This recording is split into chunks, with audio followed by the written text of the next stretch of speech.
Get my silly little preamble out of the way, because I'm a big boy. I'm a big boy interviewer. Ladies and gentlemen, boys and girls, children of all ages, welcome to this edition of the Halcyon Show. And on this edition, we welcome a man who exhibits all the traits and hallmarks of an outrageously successful creator and analyst. Hardworking, dedicated, passionate, persistent, two-dimensional in style, but multifaceted in his work and boundless in his creativity. He is the creator of the self-titled comedy cartoon series TTTHS that captured the imagination of MMA, tickled the pickle of the most prominent figures within the sport, and made its way all the way to UFC on Fox. He is one of the minds and voices behind the wildly popular MMA on Point, and has carved out his own spot as a respected analyst and pundit of MMA. All this despite being born with the affliction of being ruggedly handsome, perfectly bald, with a ZZ Top beard that anyone would be envious of, and being entirely fictional. Ladies and gentlemen, Tommy Toehold is here.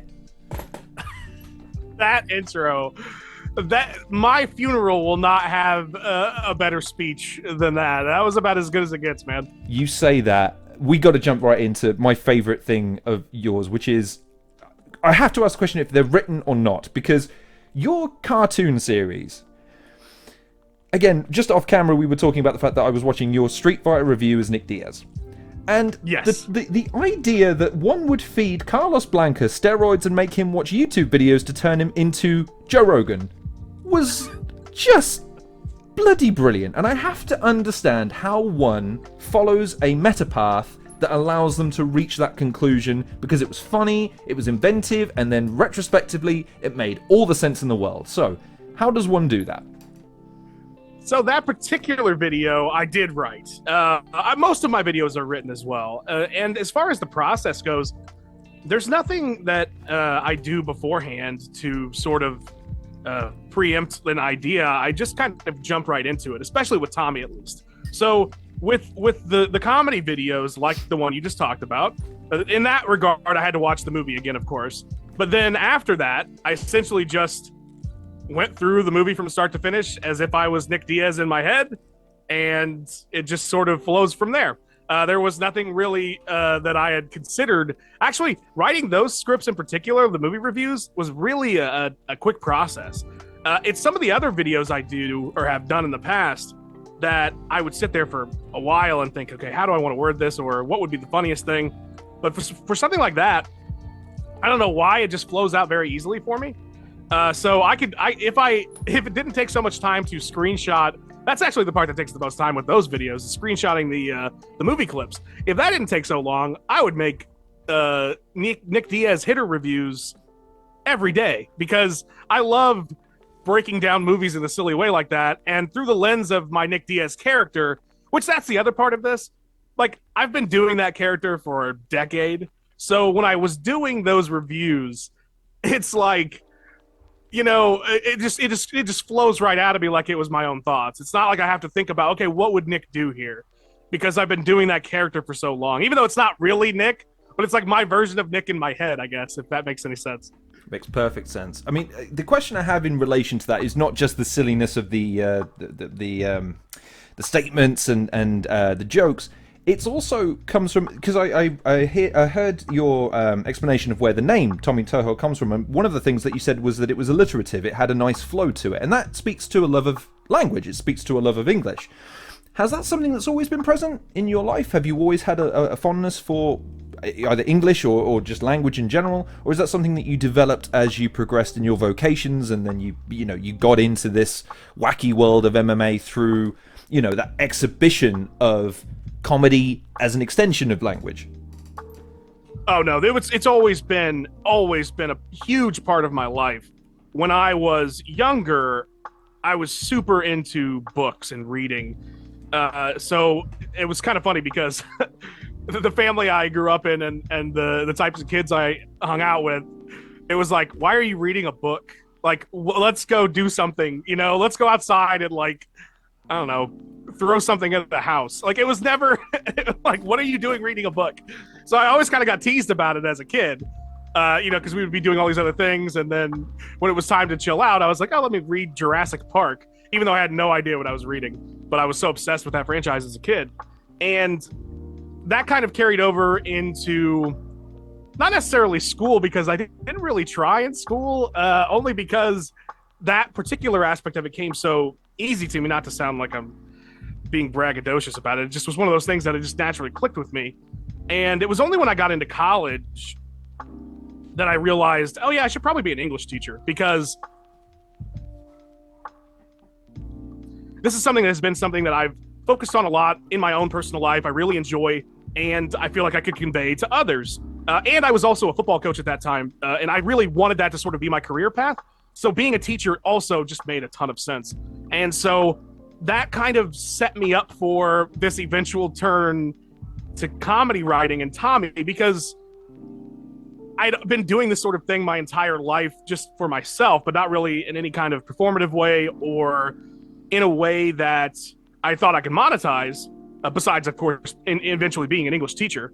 But yeah, and then as far as the comedy aspect of it, I guess that was just one of those things where I was always like the guy that would throw out a joke, was always the class clown type, so I always thought I was funny, even though I'm not. I don't think I'm very funny, actually. Steady on.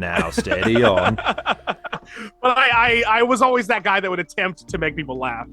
And so I thought, okay, maybe I could try some comedy writing. I'm glad that people have been so responsive to it. But yeah, so that's kind of how that sort of happened, where it was always a big part of who I was. I just never really thought it would end up being something that I would use the way I ended up using it. But when I started doing Tommy, it just kind of made sense. I was like, yeah, of course I would do this. And then the MMA on Point stuff later on kind of was like more into the roots of my academic side anyway, where I would have been writing, of course, papers for school and then eventually teaching how to write in an English class. That sort of then carried back over into, okay, I can write more serious things again. I don't have to just write, Tommy Toehold stuff. That's interesting, because I think the fact that, because you touched on something there with regards to the not that it came, like you said, it came easy to you, and that maybe skewed your application a bit slight, but there was still the underlying passion there that carried through. And one of the other things I noted in one of the interviews that you mentioned was the fact that the cartoon character came about because you didn't have the equipment to film yourself, which most people would have gone, if I'm not going to do it, well, you went, okay, well, through necessity and through passion and application, I shall overcome. And you overcome it by devising this character, this persona. And it's a genius way of circumnavigating the issue, because then in doing so, you then create this ability to be able to convey multiple facets of yourself and the ability to be able to cover multiple topics in multiple ways. So one of the big questions I had for you is, how do you balance that? How do you balance being a someone who strives for legitimacy and being trusted as a voice within the MMA community, while also displaying some of its more extreme attributes through your comedy, through your cartoons, in a way that's really, unlike really anyone else, has endeared yourself to the fandom, but also the participants within the sport? Man, that's a very kind of you to say that. That's how I'm perceived. I'm just going to jump in here, ladies and gentlemen. He is being he's being really bashful. He is properly brilliant at what he does. Don't let him talk you out of anything else. But the question, balancing the two, how do you do? Because most people would throw their hat into one or the other. They fully commit. You've found a way to do both, and with like a good amount of legitimacy behind both. It's weird. I don't, much like the just initial Tommy success, I don't necessarily know if I set out to do any of what you just described, because when I'd never thought that Tommy initially, sort of to get a little bit off track here to start, I never thought initially that it would be anything that I would be making a career out of. It was something that I was doing sort of because I was working, when I was a teacher, I had been laid off because of their budget cuts. I was looking for more teaching jobs, and I thought this will be something fun to do because I love MMA. And it was another part of the reason why I did it as a cartoon, because I didn't want to potentially lose future teaching jobs. But it was never anything I set out to do. And then suddenly it started happening, and I thought, okay, I guess I'm doing this now. I guess this is my career path, and I'll put some effort into this.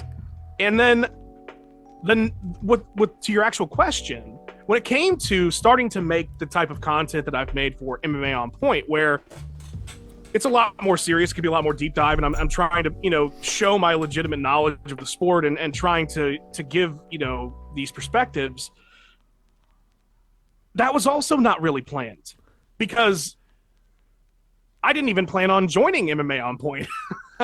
It had happened because I had done an interview with them, much like I'm doing with you right now. Maybe you and I will start a partnership for the next 10 years. God help him.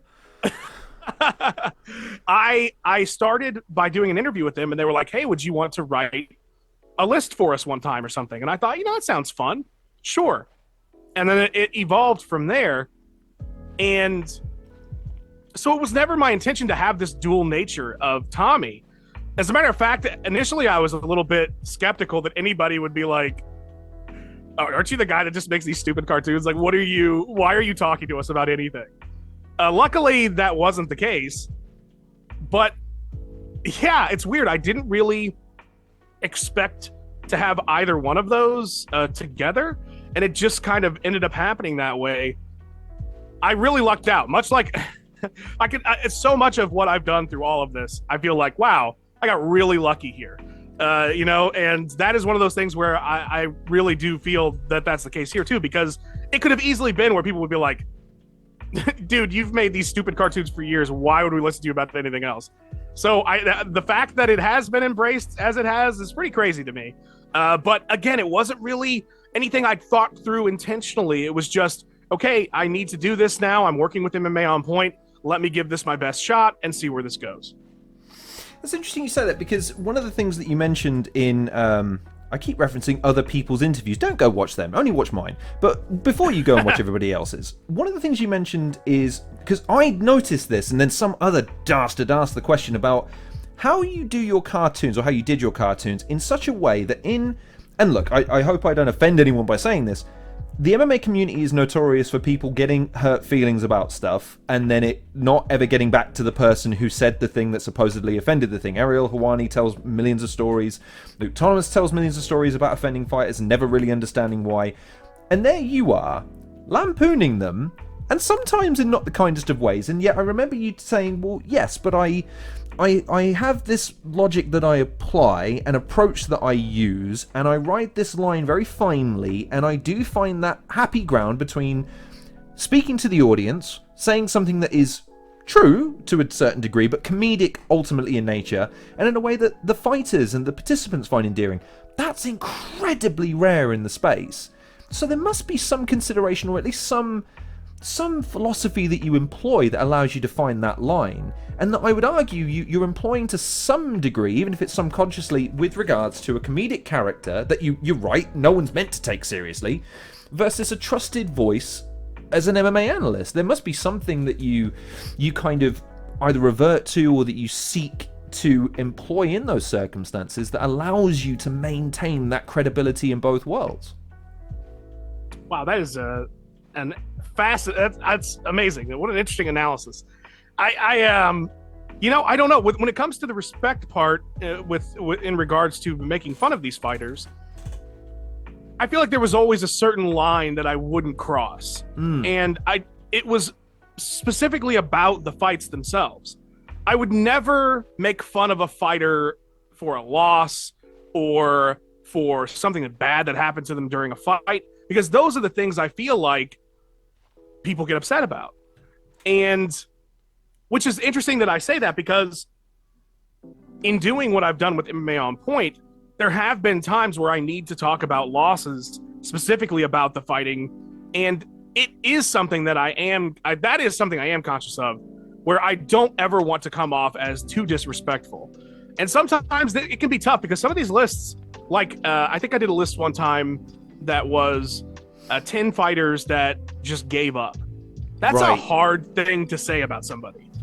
And I didn't want it to come across as me just bashing these fighters, because to me, that's the one line that when you cross it, they won't forgive you. And it is why I think Tommy was successful, because I focused more on all of the things outside of the actual fight. It would be the lead up, of course, where everybody's talking about each other. And then afterwards, like for instance, when I would do the postmortems, where I would have like a press conference after the fight, essentially, a fake press conference, I would never use the losers. Only rare occasions would I put a loser in there because, again, it's like they just had this horrible thing happen to them, probably physically, but also think about like you're going months at a time training for this one thing and you're in front of all these people, and then for something horrible to happen, the last thing you need is some cartoon character making fun of you for getting beat up. So, like I just stayed away from it. Yeah. Like it's just, so that was always my logic with Tommy. And I do try to carry that through. I think even though sometimes my lists you could look at the title and be like, that's probably going to be disrespectful. And then you can look at what Tommy is and be like, there has to be things about that would be considered disrespectful. I do think that I've managed to keep this sort of respect for the sport and the fighters through all of that has carried me through. Because I think if I didn't, I would have ended up with a lot of issues where I said I would have. Oh my God, I would have ended up. Wow. I used to be an English teacher. Common language, though. It's okay. So, I think I would have ended up in a situation where this would have been a problem for the character. It may not have lasted as long, and I wouldn't have had these opportunities. I wouldn't have this relationship I have with the sport or the fighters.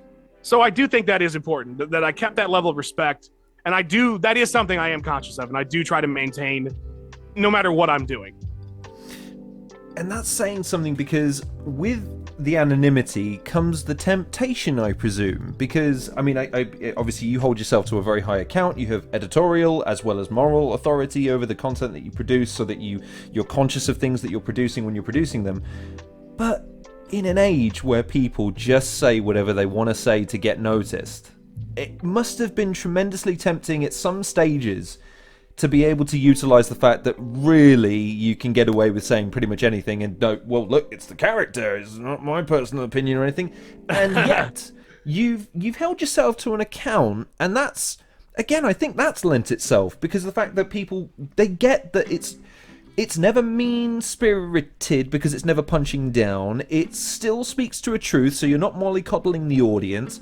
You're still getting everyone what you want, which is ultimately it's no good in any of this if it's not actually ultimately funny. It's this really unique blend that you've honed in on, and whether consciously or not, I think it's imperative to remember that was something that you worked on over time. Looking at your videos in retrospect, you've really over time kind of honed in and accentuated aspects. So one of the things I wanted to ask is, how do you go through the process of filtering out all of your ideas? Because you're an incredibly creative person, so how do you, all of the different factoids and all of the different jokes and all the different lines, the alliterative language, the metaphors, the the imagery that you want to impose, how do you filter that down into a 10-minute video, into a top 10 list? What's your process for whittling it down into the things that you think make the most sense, have the most bang for their buck, and are the funniest, and yet most insightful? Wow, that is a great question. He wasn't expecting an interview this tough when he turned up today, ladies and gentlemen. I did. This is great, man. You've well researched and very thoughtful. Too kind.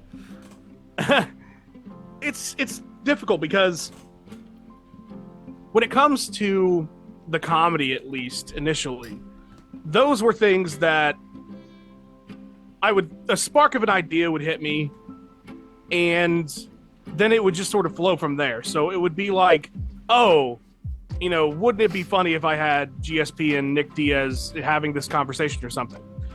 And I would sit down, I would have a blank page in front of me, and then I would just sort of think in my head. Usually I would have already made, I almost did it again. I would have already, what is wrong with me? I just found a pattern of my speech. I found a pattern of my speech that I do not like, that I need to address. Okay, so what I would normally do is I would have the visual already created. So once the idea sparked, I would then make the visual, and I would put the visual on my screen when I had the script starting, when I brought up the word processor. So I would look at the picture, and then I would just sort of say in my head, okay, how would this go? And I would kind of go from there. And that's sort of carried over through everything. Now when I write for MMA on Point, I sort of do the same thing where I have the spark of the idea. I generally understand where this wants to go. I want this to go in terms of tone. And then I just start putting words on the page. I can't say that I go back and change a lot. I probably don't. I do reread each segment many times as I'm writing it. So there are some times where I will tweak, like this word's probably funnier here, or this might be a little bit more poignant. But generally speaking, it just sort of flows out. But I think that is more a testament to how much I've done this versus my process maybe that's being automated in the back of my mind where I can't really express it, because I've done literally hundreds of videos for MMA on Point now, and I've done over 1,000 Tommy videos. So it's hard to try to break down my own process in my own mind, because when I'm doing it, it's just happening. It's not really that conscious for me. And I don't like saying that, because I'm sure if I were an aspiring writer or something and I was listening to an interview with somebody that I thought had good writing, I wouldn't want to just hear, well, it just comes out of me and I just do it. Like, that's like Michael Jordan. He's like, well, he's just good at basketball. What do you want from me? What you're saying is, you're Shawn Michaels. You're not here to give a William Regal-esque breakdown of how one puts their right foot forward first. That's what you're saying here. Daniel Bryan's got to learn somewhere else. If he's going to learn, he's got to go learn. He's got to learn at Regal. Shawn Michaels is just going to take credit for it in a cage match in about 10 years down the line. And now here we are, and you're comparing me to Shawn Michaels, and I compared myself to Michael Jordan, which is way too much. I am not. Please, people, do not think that I'm thinking of myself in these ways. But it is one of those things where it is so automated for me in my mind that it's really hard to sort of convey that process. I really don't feel like there's anything much more than just the flow of the work. Now, I will say, too, that depending on how I'm feeling that particular day about that list, it might be a lot more funny than it is serious. There are times where I will turn a list into an editor where they're like, whoa, you packed this full of all kinds of jokes. And I'm just like, well, I don't know. I guess at the time I was feeling it. And then other times there will be more spares. So it's not something that in that regard I was very conscious of. I feel like it's just how I'm seeing that at that moment. And then I just trust myself to use what I feel like is best at the time and going forward from there. How do you feel about making those transitions from something like the Tommy Toe Hold Shut? There you are. I forget how many T's there are in it sometimes, so I'm not going to say triple THS. But how do you feel about going from something like that to something like MMA on Point? I mean, look, when I started watching MMA on Point, I was one of those guys watching at 5,000 subscribers. I think I tuned in and thought, wow, this is brilliant. This is just everything that a channel should be, in the sense of it's churning out content for someone like me who likes MMA but is on the peripheral. I don't know every little thing, and it breaks it down nicely. To now, you've done an hour-long not an expose, but an hour-long video documenting and discussing and elaborating and researching steroids in sport, something that is tremendously controversial, and indeed a million people weighing in on things. And you're a part of that growth and that ability to be able to explore a sport in a multitude of different avenues, and you come in, literally punching your way in, with a bombastic style compared to your colleagues, but still, again, maintaining that I still know what I'm getting when I'm watching an MMA on Point video, irrespective of who's hosting it. So how do you feel about going from something that's explicitly about comedy, explicitly about the bombast of it all, to something that still, you need to borrow a little bit of that, but you're now applying it in a way that allows you to be serious? It must be tiring being comedic all of the time. It must be nice to be able to approach a subject like anything that demands an air of seriousness that you can then help bring some levity to. Certainly, it is. I do enjoy both for different reasons. But yeah, I think the transition into that sort of work, well, initially, I got to work with a few brands before I started with MMA on Point because of Tommy, where I was doing videos and I was partnering with like DraftKings and Metro PCS. And those were supposed to be funny, of course, because it's Tommy, but also it was a bit more structured. I had like bosses, so of course Fox Sports as well, where I had this sort of structure where it's like, okay, this is the first time I've ever really collaborated with anyone else. I'm not just doing this by myself, because Tommy has always been a solo act and there was never anybody to consult with.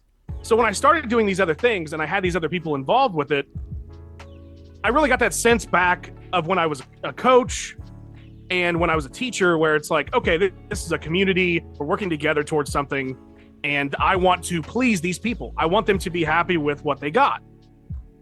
That carried then over into MMA on Point, where it's like, I see the work these two guys are doing, and I think it's great, and I want to do what they're doing. I want to be on that level, and I'll just throw in a little bit of my own twist to it. So that's sort of what I had in mind when I started there, where I thought, okay, let me do this top 10 idea. And it was essays as well. We were still, I think the first thing I ever did was an essay about Justin Gaethje. And I was sort of trying to do what they did. I looked at their stuff and thought, okay, let me try to make a bit of a serious video essay. And the comedy sort of started coming back through when I was doing a little bit more lighthearted stuff for them, like the top 10 lists. And that's when we all realized, oh, so this is sort of how I can contribute to this more so than with what I bring to the table. So we started leaning into that a bit more. And then I think in time, I don't know if my serious stuff at the beginning was very good, to be honest. And I think over time, by working with them and doing those pieces, it did make me a lot better at that type of content, where I felt like I could tackle things that were more serious.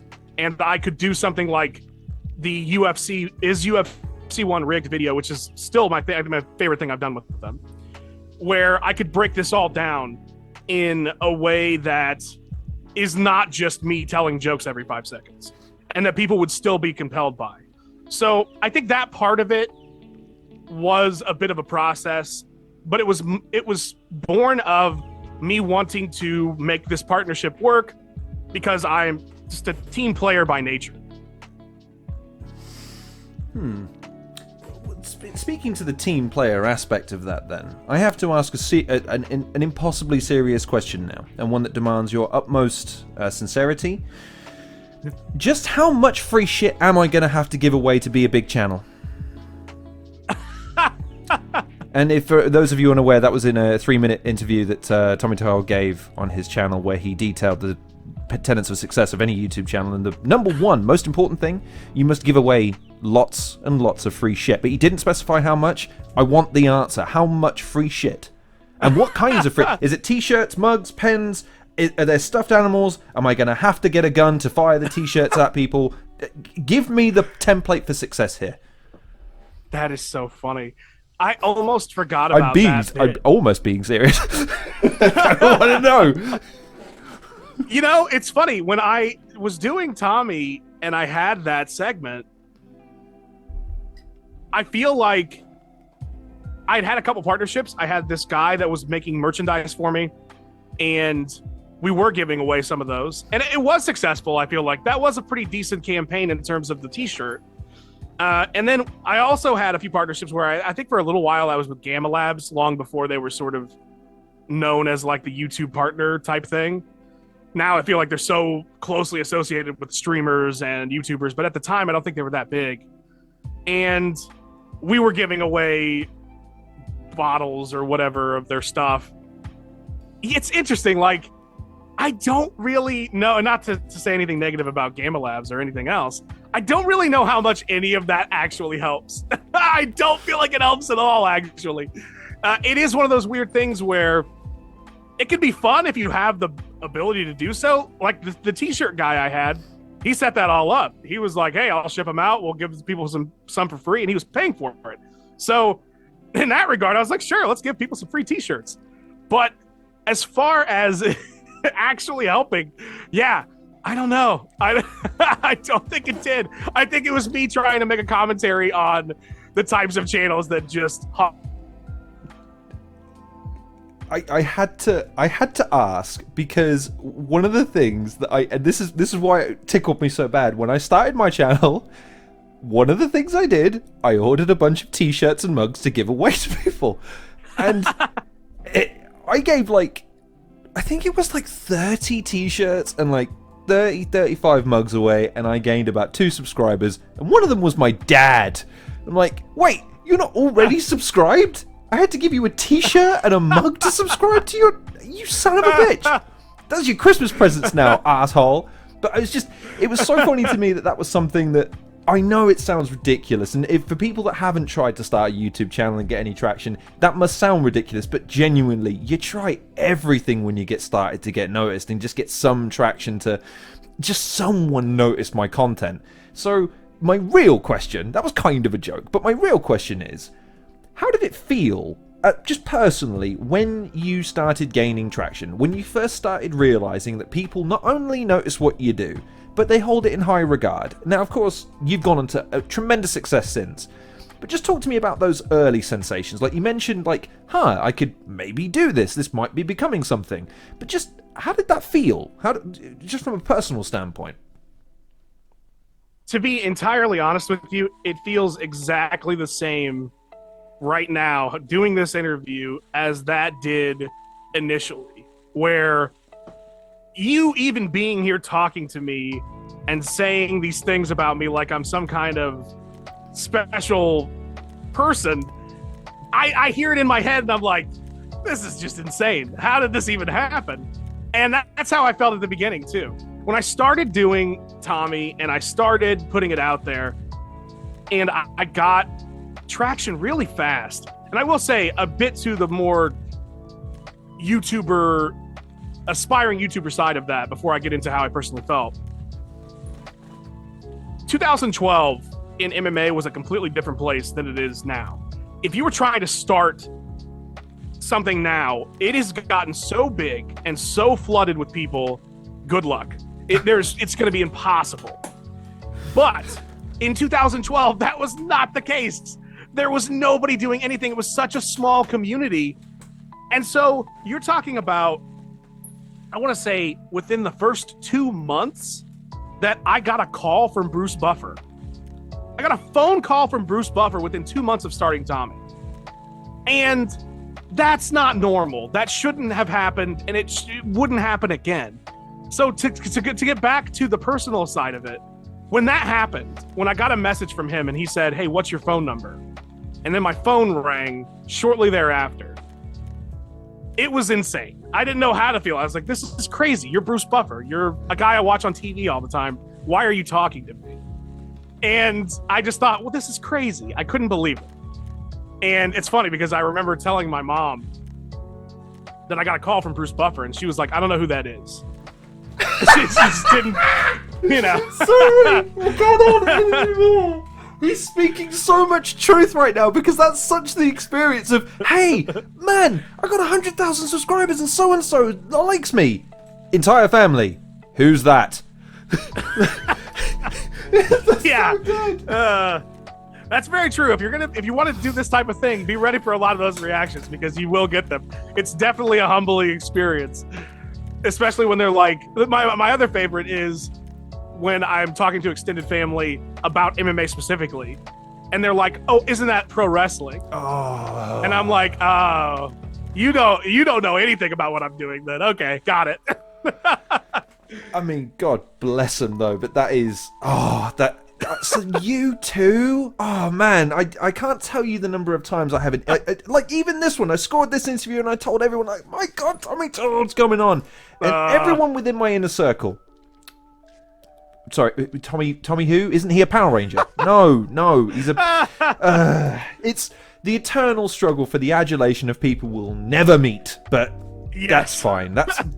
Oh man, that's a beautiful answer. I can't applaud you more for that. Oh wow, I have more questions. Let's find a good one, because that was fabulous.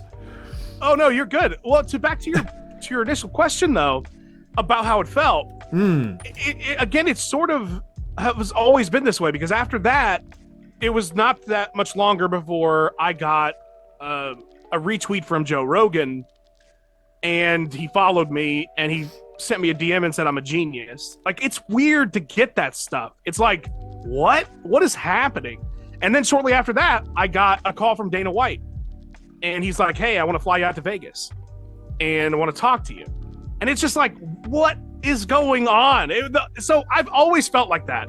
No matter what happens, no matter how long I've been doing this, every time anybody does anything like that, I'm just like, what is happening? Why are you acknowledging me in any way, shape, or form? This doesn't even make sense. It's just a stupid thing I'm doing.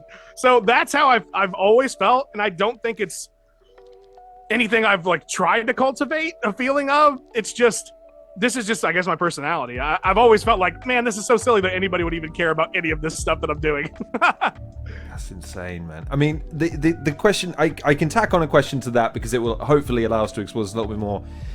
Are there any MMA-based stories or YouTube career-based stories that, even though you've told them a million times, that you just can't get over? Like, I will never get tired of telling the story because it's just so preposterous and amazing and wonderful, and it will never happen again, and it should have never happened, but let me tell you this, and let me blow your mind. Do you have any more? Because that Bruce Buffer one is insane, the Dana White one is insane, Joe Rogan is insane.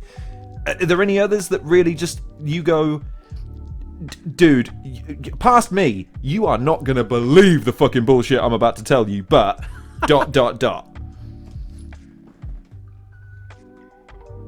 So the to mind are kind of related to what I just talked about. The call from Bruce Buffer ended up with me meeting him for dinner. And at the time, this was very, early on, they had come to my city for an event. So it was like, okay, of course, I'm going to meet up with Bruce, right? So he was like, hey, let's go out to dinner before the fight. So it was like the Friday before the fight. And he told me to meet him at the hotel. So I'm like, okay. So I drive to the hotel that the fighters are at, and there's Bruce, and I meet him, and he's like, all right, where's your car? And I'm thinking, my car? Like, you're coming in my car with me to go somewhere? It didn't register in my head that he wanted me to take us to dinner somewhere. So my car at the time was a 2000 Honda Accord, and it was not in any shape for Bruce Buffer to be in the vehicle. And I remember thinking, like, I don't know how I'm going to get him in this car, because in my mind, like, it was just not in any way, shape, or form ready for something like that. I wasn't expecting I would have cleaned the car out completely. So he gets in the car. I have a car seat in the back because I had been driving my niece around. And he's like, oh, you have a child? I'm like, no, I don't. I didn't even know you were going to be in here. There's like all this crap on my dash. I'm like, oh my God, this is a nightmare. We're driving around this side of town that I'm not familiar with. So I don't know where there is a steak place. I don't know where to even go. And at the time, I didn't have a cell phone. And I didn't have the ability to ask anybody what was going on. So I stop at a gas station. Bruce Buffer's waiting in my 2000 Honda Accord that's now, it has crap all over it and a car seat in the back. And I'm in a gas station asking a gas station attendant to tell me where a steak place is. We finally find a steak place that's really nice. And he pays for dinner, and we have a great conversation. Bruce Buffer could not have been any cooler about all of this. You'd have never known. The whole time I'm like panicking in my mind, like, this is a disaster. I can't believe this is happening. I feel so bad for him. He didn't miss a beat. It was like we were riding in a limo, and we knew where we were going the whole time. He was so cool about it, and was cool afterwards. I can't say enough about Bruce Buffer being awesome. It was such a cool experience that started as a nightmare because of the situation, but ultimately he's just that cool of a guy. So there was that. The other story is when I went to meet Dana, the story I'd started telling where he called me. So Dana calls me up and is like, hey, I want to meet you. And my first thought was, how did you get my phone number? Because I'm pretty sure I didn't give him my phone number. I still don't know how he got it. So he just says, hey, it's Dana. And I'm like, oh, that's Dana White. So literally 2 days later, I'm on a flight to Vegas. So all of this is already just surreal. And we meet up, and we're having he's giving me a tour of the UFC headquarters. And he's like, hey, let's have some lunch. You, me, and Lorenzo Fertitta are going to have lunch. So I meet Lorenzo in his office, and that's crazy in and of itself. I mean, how many billionaires do you hang out with at any point, right? So I'm just like, what the heck? We go into their conference room where they have their lunches. And then they open this door, and there's a huge kitchen right next to it. And there's all these people working in there. And they bring me up to this chef. This is the part of the story that I always like to tell because I never forget it. They bring me up to this chef, and Lorenzo says, this is our chef. He can cook you anything you want in the whole world. So they ask me, what do you want for lunch? And I'm like, what's quite a menu in my head is what I'm thinking. Like, anything in the world? Okay, like, I don't know what to do. So they can tell that I'm not really decisive about it. So he opens this freezer of, like, assorted deluxe meats, right? And they're, like, naming things off. You could have this. You could have that. You could have that. And for some reason, I said tilapia. When they mentioned it, I said, I'll have tilapia. I hate tilapia. I hate it. I've always hated tilapia. I hated tilapia at that point. It is the most bland fish ever. Here's this master chef. I'm with a billionaire and Dana White. They're saying I could eat anything in the world, and I tell them the one thing I don't actually like, tilapia. And I'm like, what am I doing? Why did I say that? So we sit down for lunch. Both Dana and Lorenzo are eating incredible steaks. Probably like, Wagyu steak. I'm sure it was like really expensive, right? They're eating these amazing steaks. And then here comes my fish. And my fish is in some kind of paper. It must be like a fancy food thing. They like tore the paper open in front of me. And I remember the salad had chocolate in it. It was really fancy stuff. Like, it was like way too... I'd never eaten anything like it before. But we had our lunch, and then I had the rest of my day. But I will never forget, like, you want to talk about weird, surreal moments. For some reason, saying tilapia to that guy while I was standing there with them will always stick out in my mind as like, what on earth? How did this even remotely happen? Oh man, that's I mean, talk about pressure because it's bad enough, like you say, the people that you're talking to, but then they go anything in the world. That doesn't help. Like, choice in this situation does not help me. Like, tell me what we're going to have and tell me it's amazing. That helps.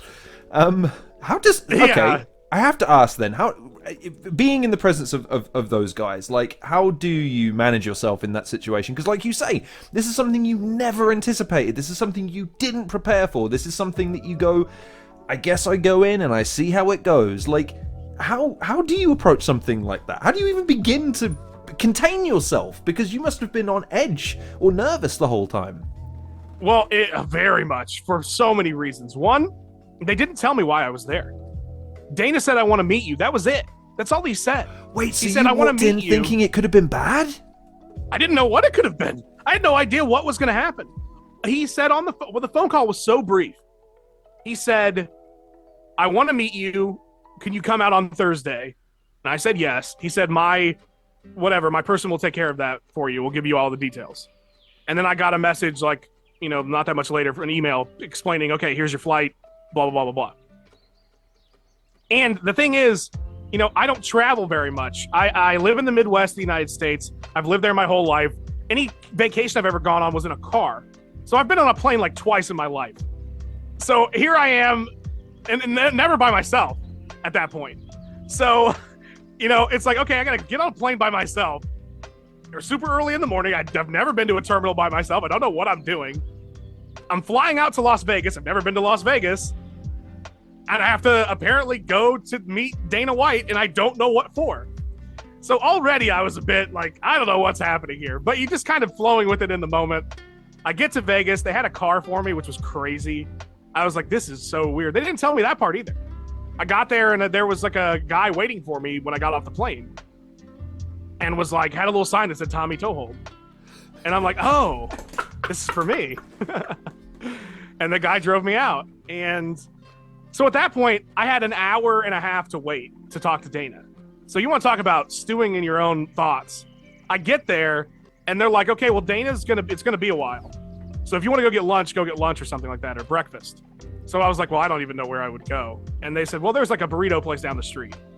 So I was like, okay, I guess. So I walk over to this place. It's so hot in Las Vegas. I'm not used to this kind of heat, so I'm sweating.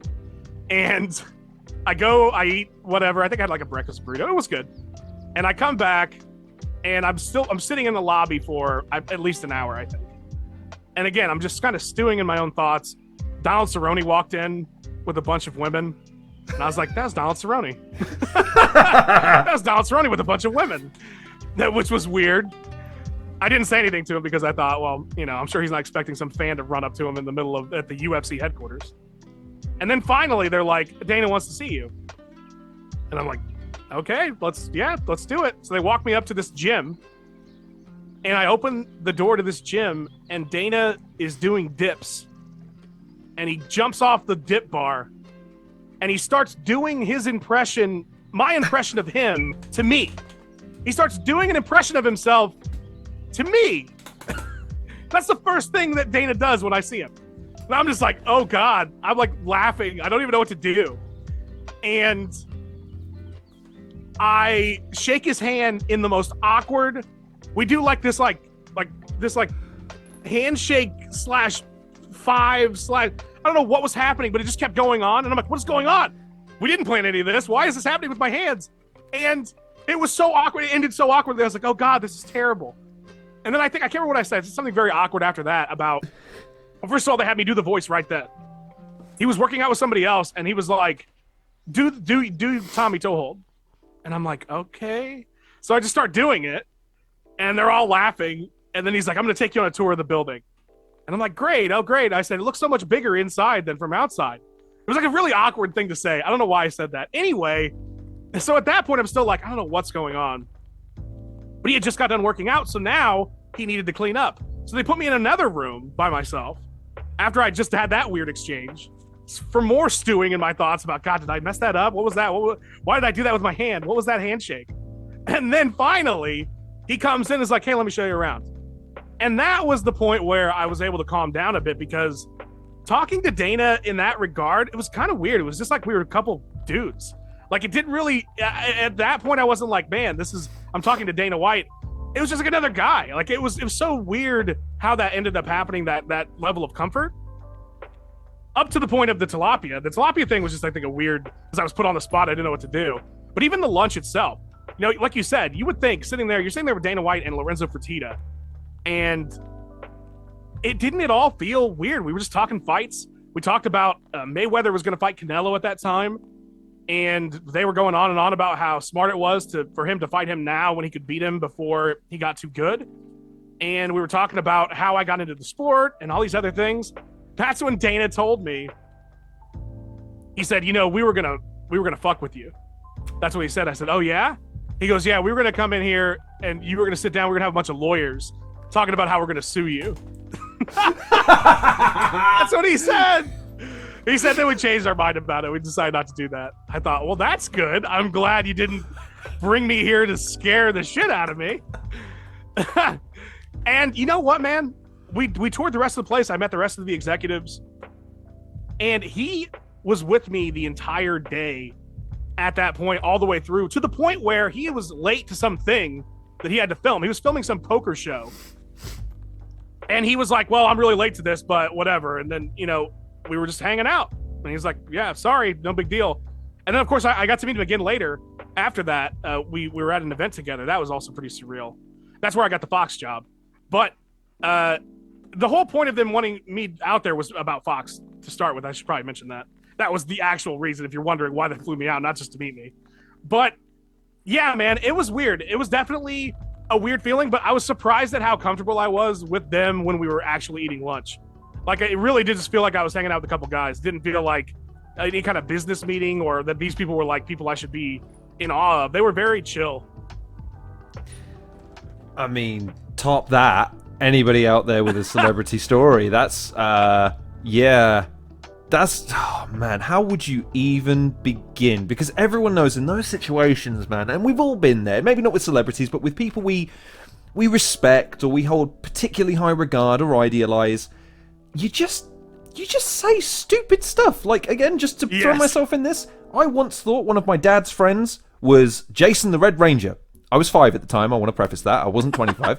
I went downstairs and I show him my Power Rangers annual, and I go, "Is that you?" And he goes, "No." And carries on his conversation and drinks his beer. Crushed my hopes and dreams as a 5-year-old, but it was the only thing I could think to ask him at the time. So, you know, it's weird what the mind does to you when you're in the presence of someone you hold in awe. And it's amazing that you were able to navigate that, even with, you know, admittedly some brilliant stumbles, because that makes for a great story. But, like, how has it felt, like, being a part of the changing MMA landscape? Because, like again, there's you with, you know, the founding fathers of MMA. Well, not MMA as a whole, granted, but the UFC. And there you are, and you're not quite what you are yet, but you're becoming it. And then you go to Fox, and then MMA on Point, and there's all this other stuff going on. Like, how do you feel about your evolution with the landscape of MMA and the evolution of MMA? Like, how do you get your head around everything that's happened and where you are now, where the sport is now? Honestly, I never thought any of this in either regard to the sport itself or my own journey in it would have ever gotten to where it's gotten. If you'd have told me, you know, I did it again. If you would have told me,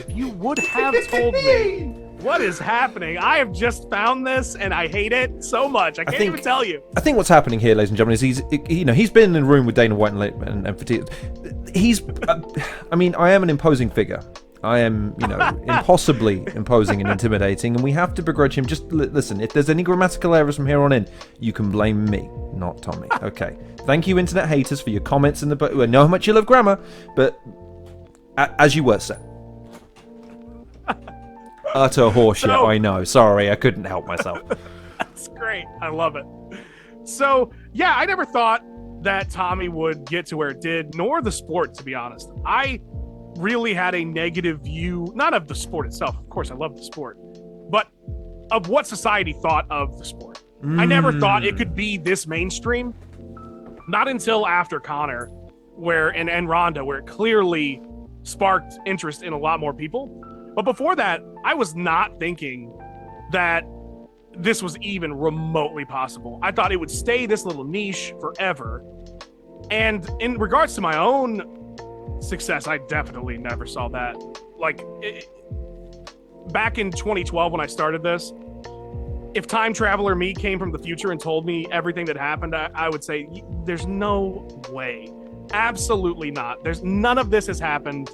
That doesn't even make any sense. So I'm just as baffled by my own success as I think anybody probably else is, because I just never saw it. And again, the same with the sport. I can't believe it's grown to the size it has. It's kind of crazy. And I don't know, much like that meeting with Dana and Lorenzo, I'm just kind of riding the wave, man. I don't know where I'm going. I don't know why I'm here. And I guess I'll just see what's happening next. I just kind of go with the flow. It is a bit probably not what people want to hear when it comes to their careers, or, oh, I'm aspiring to be this thing. And I'm just here like, hey man, I have no clue what I'm doing. I have no idea how I got here. And it just is happening. But that really is how it feels. It never feels like this was a set plan. It never felt like I knew where I was going. It was, here's the opportunity at the moment. What am I going to do with this particular opportunity? Where do I go from here after this? And I guess we'll see at the end. And it does lead to some insecurity in terms of you don't know where your life is headed. I will say that. It's not and that's an uneasy feeling that I don't think a lot of people would be comfortable with, where you don't know what's next. You know, I was with Fox and I had a 3-year deal. And that deal ended in the second year because ESPN partnered with UFC and Fox stopped covering it. That was a huge part of my life. And at the time, because Tommy had already been demonetized on YouTube, that was my main source of income. And that third year, I was going to be making the most money I'd ever made in my entire life. And I remember thinking, wow, I can't believe I'm going to be making this much money from Tommy, especially because I was only doing one segment a week on UFC Tonight. That's the other thing. I couldn't believe how much they were paying me to do just this one little, not even a real Tommy episode. It was like a 30 seconds of Tommy once a week. It's crazy. And then that all went away. And I thought, okay, well, I still have Metro PCS and I still have DraftKings, so I'll be okay. So I kept chugging along. Well, then the DraftKings they stopped partnering with UFC for a little bit, so they weren't interested anymore. Then Metro stopped covering UFC. They weren't doing it anymore.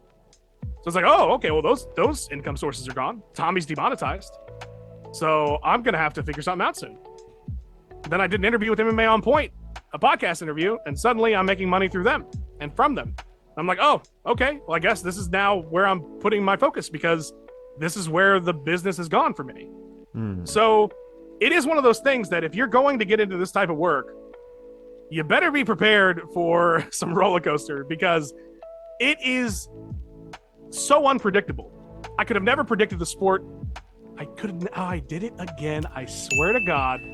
I will never forgive myself for this. There's only one other interview that I little feel grammar bad counter about. in the corner somewhere. Seriously. I guarantee when I'm done with this, I will be stewing about that in my brain for days. I remember I did an interview with John Anik and Kenny Florian one time where I just felt like I had done so terrible. I shit the bed. And that interview lingered in my brain for months.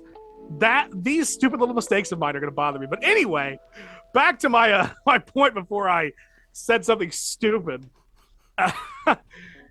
I do think that if you're going to be in this type of industry, you have to understand that there is no security ever. So if you're comfortable with that, then you can do this and you can be okay.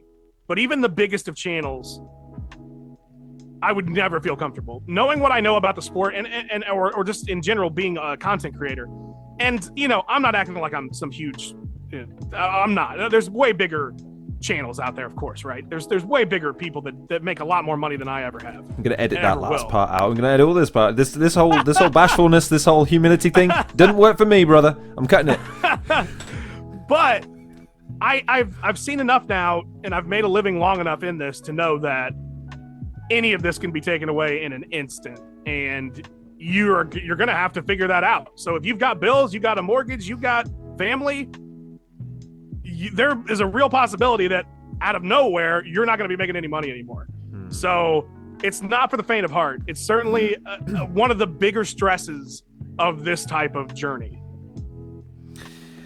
Yeah. I mean, I was going to ask, like, as part of my original question, like, as a creator, I mean, obviously the sport of MMA and everything, but just you personally as a creator, like, how have you ridden that wave? Because you mentioned the demonetization. Like, as a channel, I've made this public on many sources. I've never monetized any of my content because I came in right around the time that YouTube demonetized everything, unless you had certain thresholds, which was great because now how am I supposed to make money to invest in my channel to get bigger? Oh, well, that's your problem now. And then you have all of these other trends and the platforms themselves change with the rise of Twitch and with TikTok and Snapchat and all these other things. So how do you look back at how you've managed to evolve and cope with that stress of, man, YouTube isn't the platform it was now. Everyone seems to be watching TikTok. How do I migrate onto that? How do I, find a way of extrapolating what works into what will work on there, or at least has a comparable amount of success to make it work? How have you and how do you navigate that, both on your own and with MMA on Point and with any other things that you then go on to produce? It's been very difficult. With Tommy in particular, I had so many, I would say my best advice with that would be to have more than one revenue stream, because when it did get demonetized, I didn't really care at the time because I had Fox. So I was thinking like, okay, that sucks, but whatever, I'm doing this. And then when that fell out, I was like, okay, well, I still have Metro PCS and DraftKings. So my advice in that regard would be, make sure you just have multiple things going on at once, because if you're putting all your eggs in the YouTube ad basket, like you said, they can on a dime be like, well, we're demonetizing this type of content or whatever, and that's it. You're out of luck. You're completely broke. So in that regard, definitely make sure, and maybe it's not other sponsors, maybe it's merchandise like we kind of joked about earlier, maybe it's something like that, but whatever you can do to diversify the streams that are coming in, I think is important if you're this type of creator, because it is difficult, and the trends do change, and you're not really sure what to do. But because, or I should say, if you have those types of setups where you have more than one thing coming in, it allows you to experiment and say, okay, well, maybe I should try TikTok now, or maybe I should do this and see what happens. Now you're not just in desperation mode going, I don't know what to do because I have to make money, so I got to figure something out. You definitely give yourself that space and leeway to do that by having those diverse income revenue sources. As far as MMA on Point goes, there's definitely been it's interesting because if you look at the life cycle of a top 10 YouTube channel, they often do have a drop-off point. If you look at like Watch Mojo and What Culture and all those channels, they have a thing where they're still making all the content, but the views have gone down considerably over the years. So in that regard, there is things that we think about. And I think a lot of what you've seen from us in the last few years is us trying to address those ideas that, okay, eventually top 10s won't always do as well, right? They won't be the end all be all for us. What else do we want to be? What else can we do in this space? You've seen these bigger video essays. You mentioned the steroids one and things like that. The interviews with the fighters, using them to do breakdowns as well. I mean, the Michael Chandler ones are absolutely fabulous. I fell in love with Michael Chandler in large part because of the series that he did. I think he did 3 so far in terms of the original. And then he did a fight breakdown, and then he did a post-fight breakdown of a loss, if I remember. I can't remember, but like the humility to have that, and then to trust you guys enough to have that interview, that's insane, man. I got to give all the credit to Jason on that one because he and Chandler have a cool relationship. I believe they were from the same area or were living in the same area for a while, and that is all props to him. He was able to set that up, and it was pretty impressive.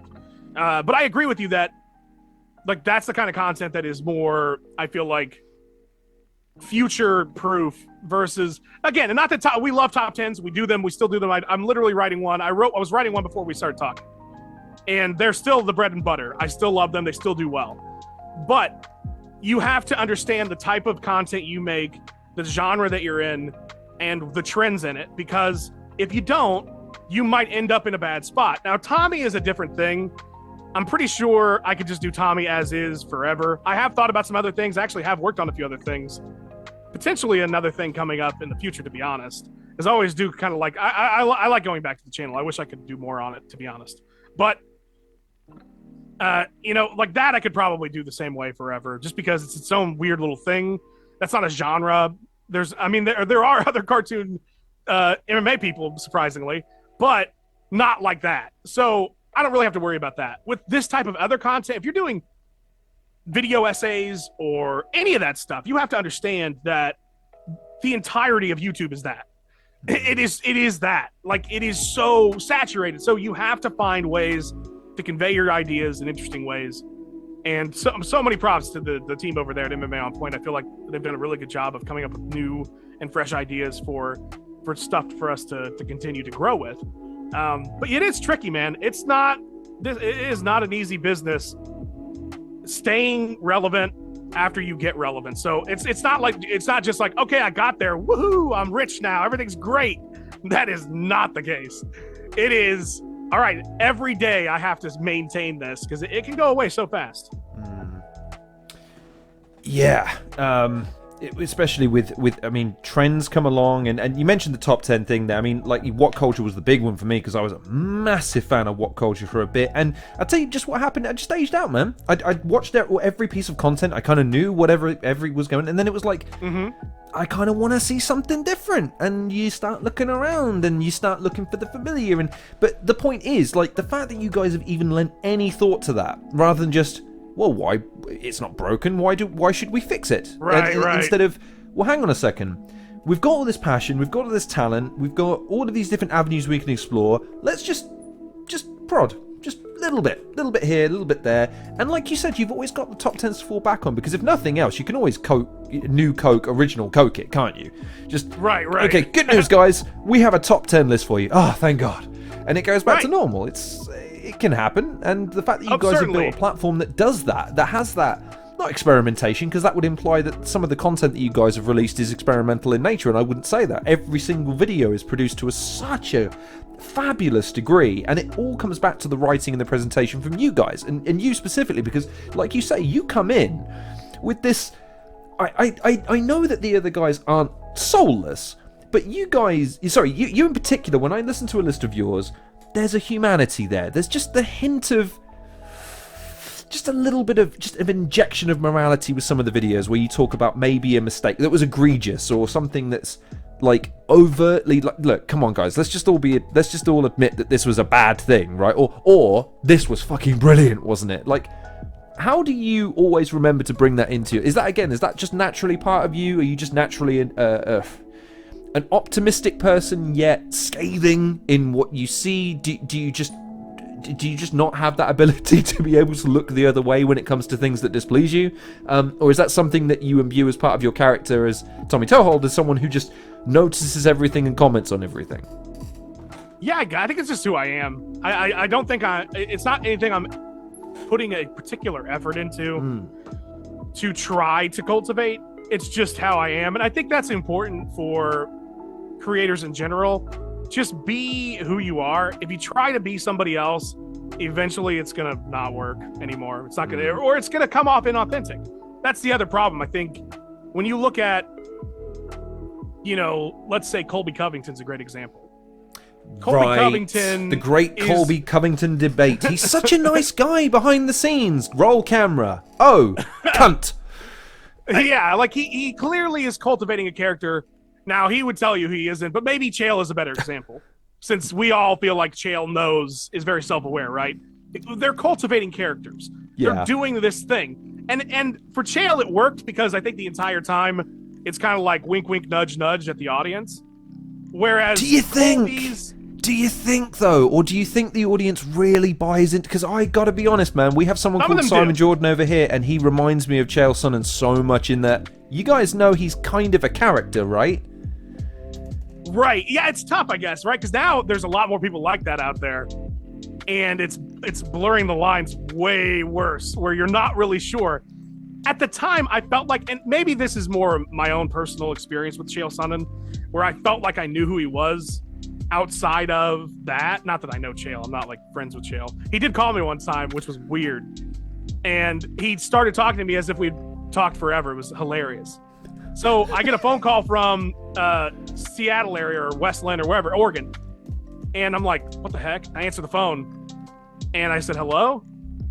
And he's like, hey, yeah, it's Chael. Anyway, so I was, and he starts going into some story. And I'm like, it's Chael Sonnen? Okay. What is happening? So he obviously thought it would be hilarious, I think, to call me like that, knowing that I would be like, oh my God, Chael Sonnen's on the phone. And he just is just jumping right into a conversation like it's no big deal.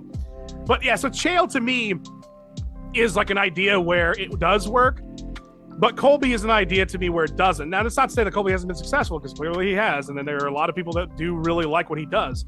But I think that inauthenticity can only last for so long. There's only so much you can do with it. Whereas if you're just yourself when you're creating and you're doing things, that's the easiest way to go, because you can't falter, because that is who you are. And then people will see you for what you are. They'll say, okay, this is what this guy is. This is how he is. Maybe you like it, maybe you don't. That's fine. But like, you at least know you have that, and you're not wondering what do they really like. Maybe John Jones is the best example. And early John Jones. Early John Jones had this like very, I'm doing this for everybody and I'm inspiring. Yeah, he was like such a goody. But you were like, is this really who you are? And I've heard a lot of people say some negative things about you. And then, of course, it all started coming out that he was who he was. And now he's sort of embraced that version of himself. And people are more keen to like him, I feel like. Even though maybe they don't agree with him, obviously, as a person, of course. I'm not saying that. But what I'm saying is that authenticity is different than when you're trying to portray something that you're not. So I think the biggest thing for me in creating, not to have all these analogies, my goodness, but is that, yeah, be yourself. Just be who you are and let that work for itself. Whatever version of you that exists, if you want to like bolster it up a little bit, be a little bit more, I don't know, over the top, whatever, that's fine. That's not a problem. But just be yourself. Agree with what you're doing with your own work, because if you don't, you're going to end up not liking what you've done. I can't look back at Tommy and say any thought that I was like, oh, I don't like that I did that. I wish I would have done that. I wish I wouldn't have done that for. I just did it again. I wish I would have. Oh my God! Ding! Seriously, the counter's up to like 74 now. I can't look back at anything I did with Tommy and say, I didn't like that. That's not who I am. I did that for a trend. I did that to stay relevant. Why did I do that? I regret it. Just be yourself. The trends will happen.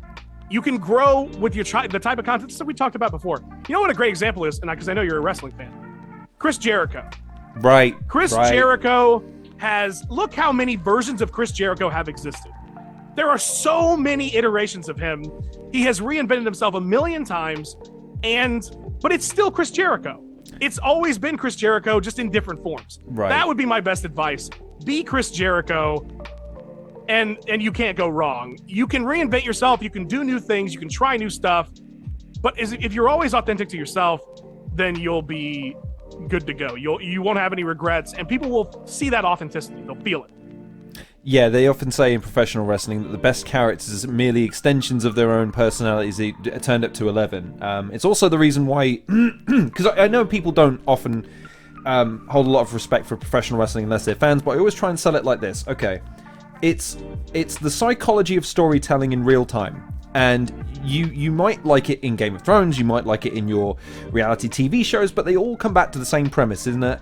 You selling something the audience is buying, and professional wrestlers have to get over this idea in real time. And the best wrestlers always are not only extensions of themselves, but they always extend part of themselves that the audience buys. It's why heel and face turns either work or don't, because you either buy the face turn of someone, or you buy the heel turn. And the best example is Hulk Hogan. People forget at the time of Hulk Hogan turning heel, he was fucking despised. He wasn't a popular face of the company anymore. People were sick of the guy. He turns heel, now everyone has an excuse to boo. Oh my God, it's the most successful thing ever because he's the biggest star, now portraying himself in a way that makes sense in the context of the audience's perspective of him. And I know that's a lot to digest for someone that just turned up in a yellow suit and dropped a leg on someone. Macho Man, actually. But it's so critical because that then applies to sports, acting, television presence, everything about you, your audience is going to look at and go, nah, don't buy it. Or, I buy that, and not only do I buy it, I resonate with it. And I think that's part of your success, man. I honestly do, where I look at you and I go, even with the comedy skits and even with like some of the lists where again it gets heavier or it's lighter, you just seem to have this relatability in that you're not speaking on behalf of everybody. I won't go that far, but I will say that you certainly you always bring it back to a point that we can all relate to, and that's why I really gravitate towards your videos and your lists, because I just always feel like you're never trying to sugarcoat it and you're never trying to denigrate it. You're always just trying to present it with the verve of a journalist, but with the spark of a comedian, with the spark of a showman. And like I say, I'd really love to, but you say, you're more of a Shawn Michaels kind of guy. So you're just like, oh man, I show up, super kick people and go home. It's just part of my gift, man, which I wish I had more. I will say, you say luck. I say luck is the culmination of hard work and persistence, because you have to be there to be lucky. You've been around long enough and in the right opportunities and made the most of them. So I guess then the biggest question I have is like, how do you get lucky? Sorry, let me rephrase that question so it doesn't sound quite so perverse for the internet. How do you think you've been lucky? Because again, I know what you're saying about you've had some, you had a great break with the channel and it took off really, really quickly. You've had some natural affinity to it, and you've got some background that informs the ability to be able to do it. But like, talk to me about the hard moments, man. Like when you had to work to be lucky. Like, how did you get through those moments, and how did you ultimately get yourself back into a position to be lucky again? That's a good question. It's tough because I'm one of those people. I'm gonna Shawn Michaels you again. It's just I show up in super kick. No, it's one of those things where I guess if I had to give advice about it, a few things. One, just keep showing up. That's the biggest thing. Well, first of all, you're going to fail if you stop, because that's it. You've stopped. The other thing is, though, when people come to me about making content and they say, what's your best advice? What should I be doing? And it's not anything but just keep doing it. If you keep doing it, you might get that chance. If you don't keep doing it, you won't. Sure, mine did blow up fast, and I didn't expect that. Maybe somebody would have. I've seen channels that were nothing for years, and then out of nowhere exploded in popularity. And it's because they just kept making it. They just kept doing the thing. We can't force this success, especially in this type of business. You really can't. So your best bet is to keep trying and hope that it happens. Now, in terms of like dealing with that persistence, I think for myself personally, and this may not be easy for everybody, and that's why I kind of made the joke about Shawn Michaels. I don't really get very excited about my life or very upset about it. Okay. So the key for myself, but that is just my personality. So you could try to cultivate that type of personality for yourself, because I do think it would be beneficial. But, you know, like I talked about when I went out to Vegas and everything else, that's a big moment. That was crazy. But there wasn't like this crazy elation over it. It was just like, okay, well, that happened now. Cool. I'm moving on to the next thing. And not that I wasn't like grateful for it. I'm incredibly grateful for literally all of this. The fact that I've ever been able to do any of this is crazy. But I just don't have those super high highs, and I don't have the low lows. So when the channel got demonetized, I was like, well, all right, that's not cool, but I guess I'll just deal with it. So I think that's the other thing. Be there consistently, and don't let the failures bring you down too much. But also, if it's possible, don't get too excited about the highs, because they aren't there for very long either. So that's the thing. I think, and again, for myself, it's just how I am. I've never been a person that really felt that great about anything. I don't mean that like in a depressive way, like where I'm like, I'm nothing. I didn't mean it like that, but I meant like, I don't really ever see things in that way. I'm happy about my successes, but it's not that I don't feed off of those successes. I don't feed off of that high. I don't get that high. I try not to. I just stay. It's not that I try not to. I just don't. But that's the thing I would try to impart on people. If you want to try to survive this type of thing, get into that mindset where, yeah, bad stuff is going to happen. Okay, well, that's just part of it. You're just going to have to keep going. And good stuff's going to happen. Okay, well, that's just part of it. You're just going to have to keep going. Don't let either one of those dictate how you're doing it, because that's going to stop you from doing what you're doing. You're either going to give up because it's too bad, or you're going to get complacent because it's too good. Just do what you're doing, and don't let that stuff affect it. That would be my biggest advice in that regard. What's your barometer for success then? I mean, not to be pedantic when I ask that question, like, oh, if you're not a big shot, well, how do you do? I mean, genuinely, like, no, I know. How do you, like, what does jazz? I mean, is it just the satisfaction of producing something and being happy with it, or is there something that you achieve with a video that makes you go, I did that, and that's great, and I look forward to doing it again, or maybe embellishing it or expanding on it? Like, what is success to you in that case? Well, it's different for the two different things, because with Tommy, it wasn't really about necessarily the growth of the channel or the character or anything else. It was, wow, I'm able to make a living off this now. That's cool. So that was always, it felt like, important. And then the other part was just making people laugh and stuff. But when I get to read comments where people were like, oh, that was hilarious, or whatever, or hey, man, I was having a bad day and I watched your video and it made me feel better. Those types of things are always like, wow, that's really cool, man. I feel like I'm making a difference for somebody else. Awesome. It's different for MMA on Point because I'm part of a team. And I'm someone that wants my team to succeed. And I'm a bit of a people pleaser in that regard. So for me, with that stuff, I am looking at it like, okay, what can I do to make this the best for everybody else? How can I get us the most views? How can I make this the most successful for everyone that's part of the team? So I'm looking at it in that regard, almost like I'm trying to help or serve the cause more so than myself. So when the channel does well or things go well because of something I did, I feel like, okay, yeah, that was good. That was a measure of success there. So I think the biggest measure of success, though, in this type of business is that you're still doing it. Like, the fact that you can still do it, I mean, again, and I it's weird talking about myself this much. I really, it's not something I'm comfortable with, but don't worry, the next question will be a bit softer, don't worry. But for now, we need to focus on you good. and how amazing you are, because, dude, trust me, charting your growth and charting your journey is been one of those rare pleasures to hear when I hear you say something along the lines of some of the things you've said in this interview, because you speak to, not to belittle, but the average video maker / creator, if that's what we're called these days, but just people that sat down one day and said, wouldn't it be cool, ... did it, and then someone went, hey, that's cool, well, thank you, that's what I was hoping to make, and it just went from there.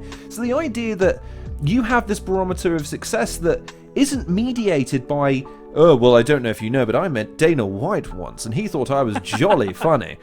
Like, most people would call that, like, right, dying now, because it ain't getting any better from there. Like, that's incredible to say, because it speaks to, like I said, this impenetrable work ethic that just keeps driving you forwards through different eras, different setbacks, different successes. And that's incredible, man. It really is. Well, thank you so much. It's funny you used the phrase work ethic, because I guess I really hadn't thought of it like that, but I suppose that is really what it is just consistently wanting to continue doing this and being able to. I mean, that's the thing, like, in terms of what you were asking about with success, the measure of success, the fact that I'm still able to do this is crazy. Like, it's been a decade since I started. It's been 11 years since I started Tommy. And for that to have gone this long is nuts, especially in this space, the MMA space. People do not stick around very much. There's not a lot of money in this sport.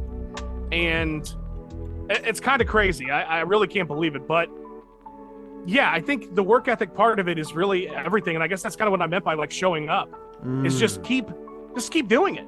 If you just keep doing it, then and that's the other part, I guess, about work ethic. I don't feel like I'm doing work. Like, wow, it's just really it's don't. Like no, not at all. Work is like having to break up some stones outside or something. Like, that's work. Or, you know, I don't look at it as a job. I mean, it is a job, obviously. It is my career. But I never think of it like that. And I think that's a part of why it's so much easier for me to continue doing. It's something I would probably have done anyway. You know, like, I started Tommy not thinking it was going to make any money. I just did it because I wanted to do it. I was really interested in the sport, and I thought it would be cool to do something like that. And so everything I've done since then, it would all be things I would do anyway. And so, yeah, that's the thing. I think just finding something that you would do like this and can do this long and not get burnt out on. Not to say that there aren't downs. Like, I don't want to act like there's not moments where I'm just like, man, I am sick of working today or whatever. And I use the word work, but, like, sometimes it's too much. It's too much at one time. So there is that. And don't get me wrong. There's burnout. People always talk about YouTuber burnout. That stuff is real, of course. There was a time when I was making Tommy where I did a video every day for, like, over a year. And what? Yeah, so I remember when that was. That was, like, when I was really, like, full steam ahead on Tommy. And it was more than, it was a video a day.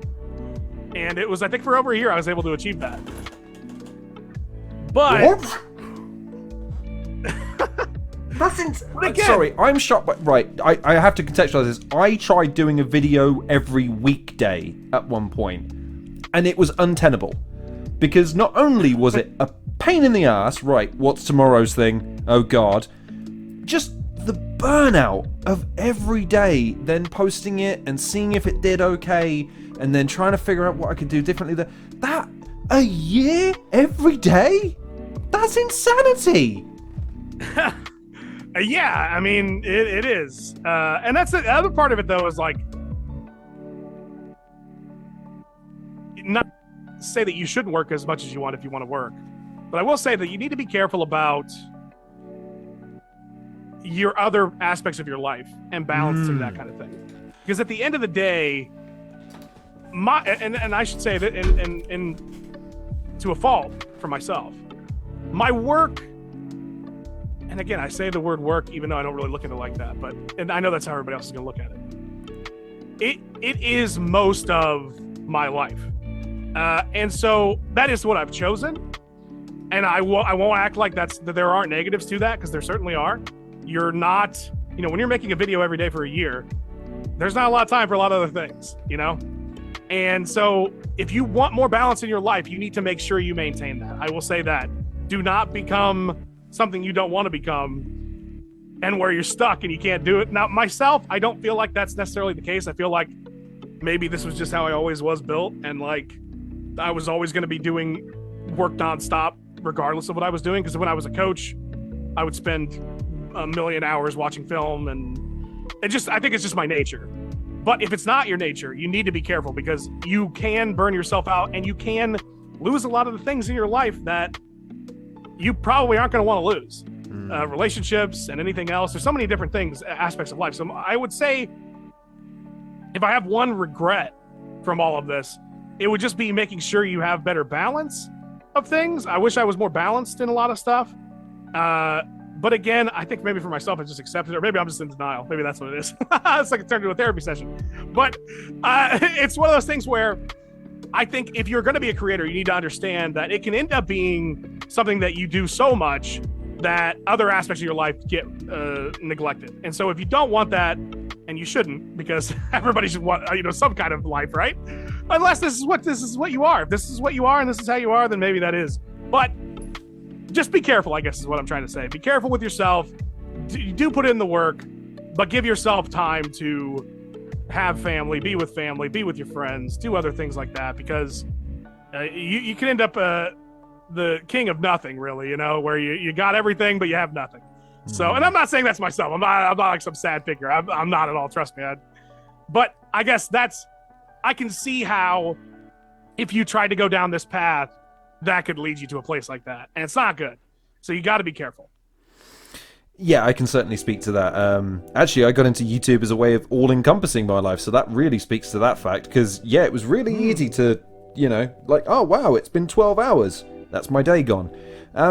But those are all really, really fair points. But I'm sorry to kind of handbrake turn this interview, because I'm conscious that we've got to give the MMA fans something.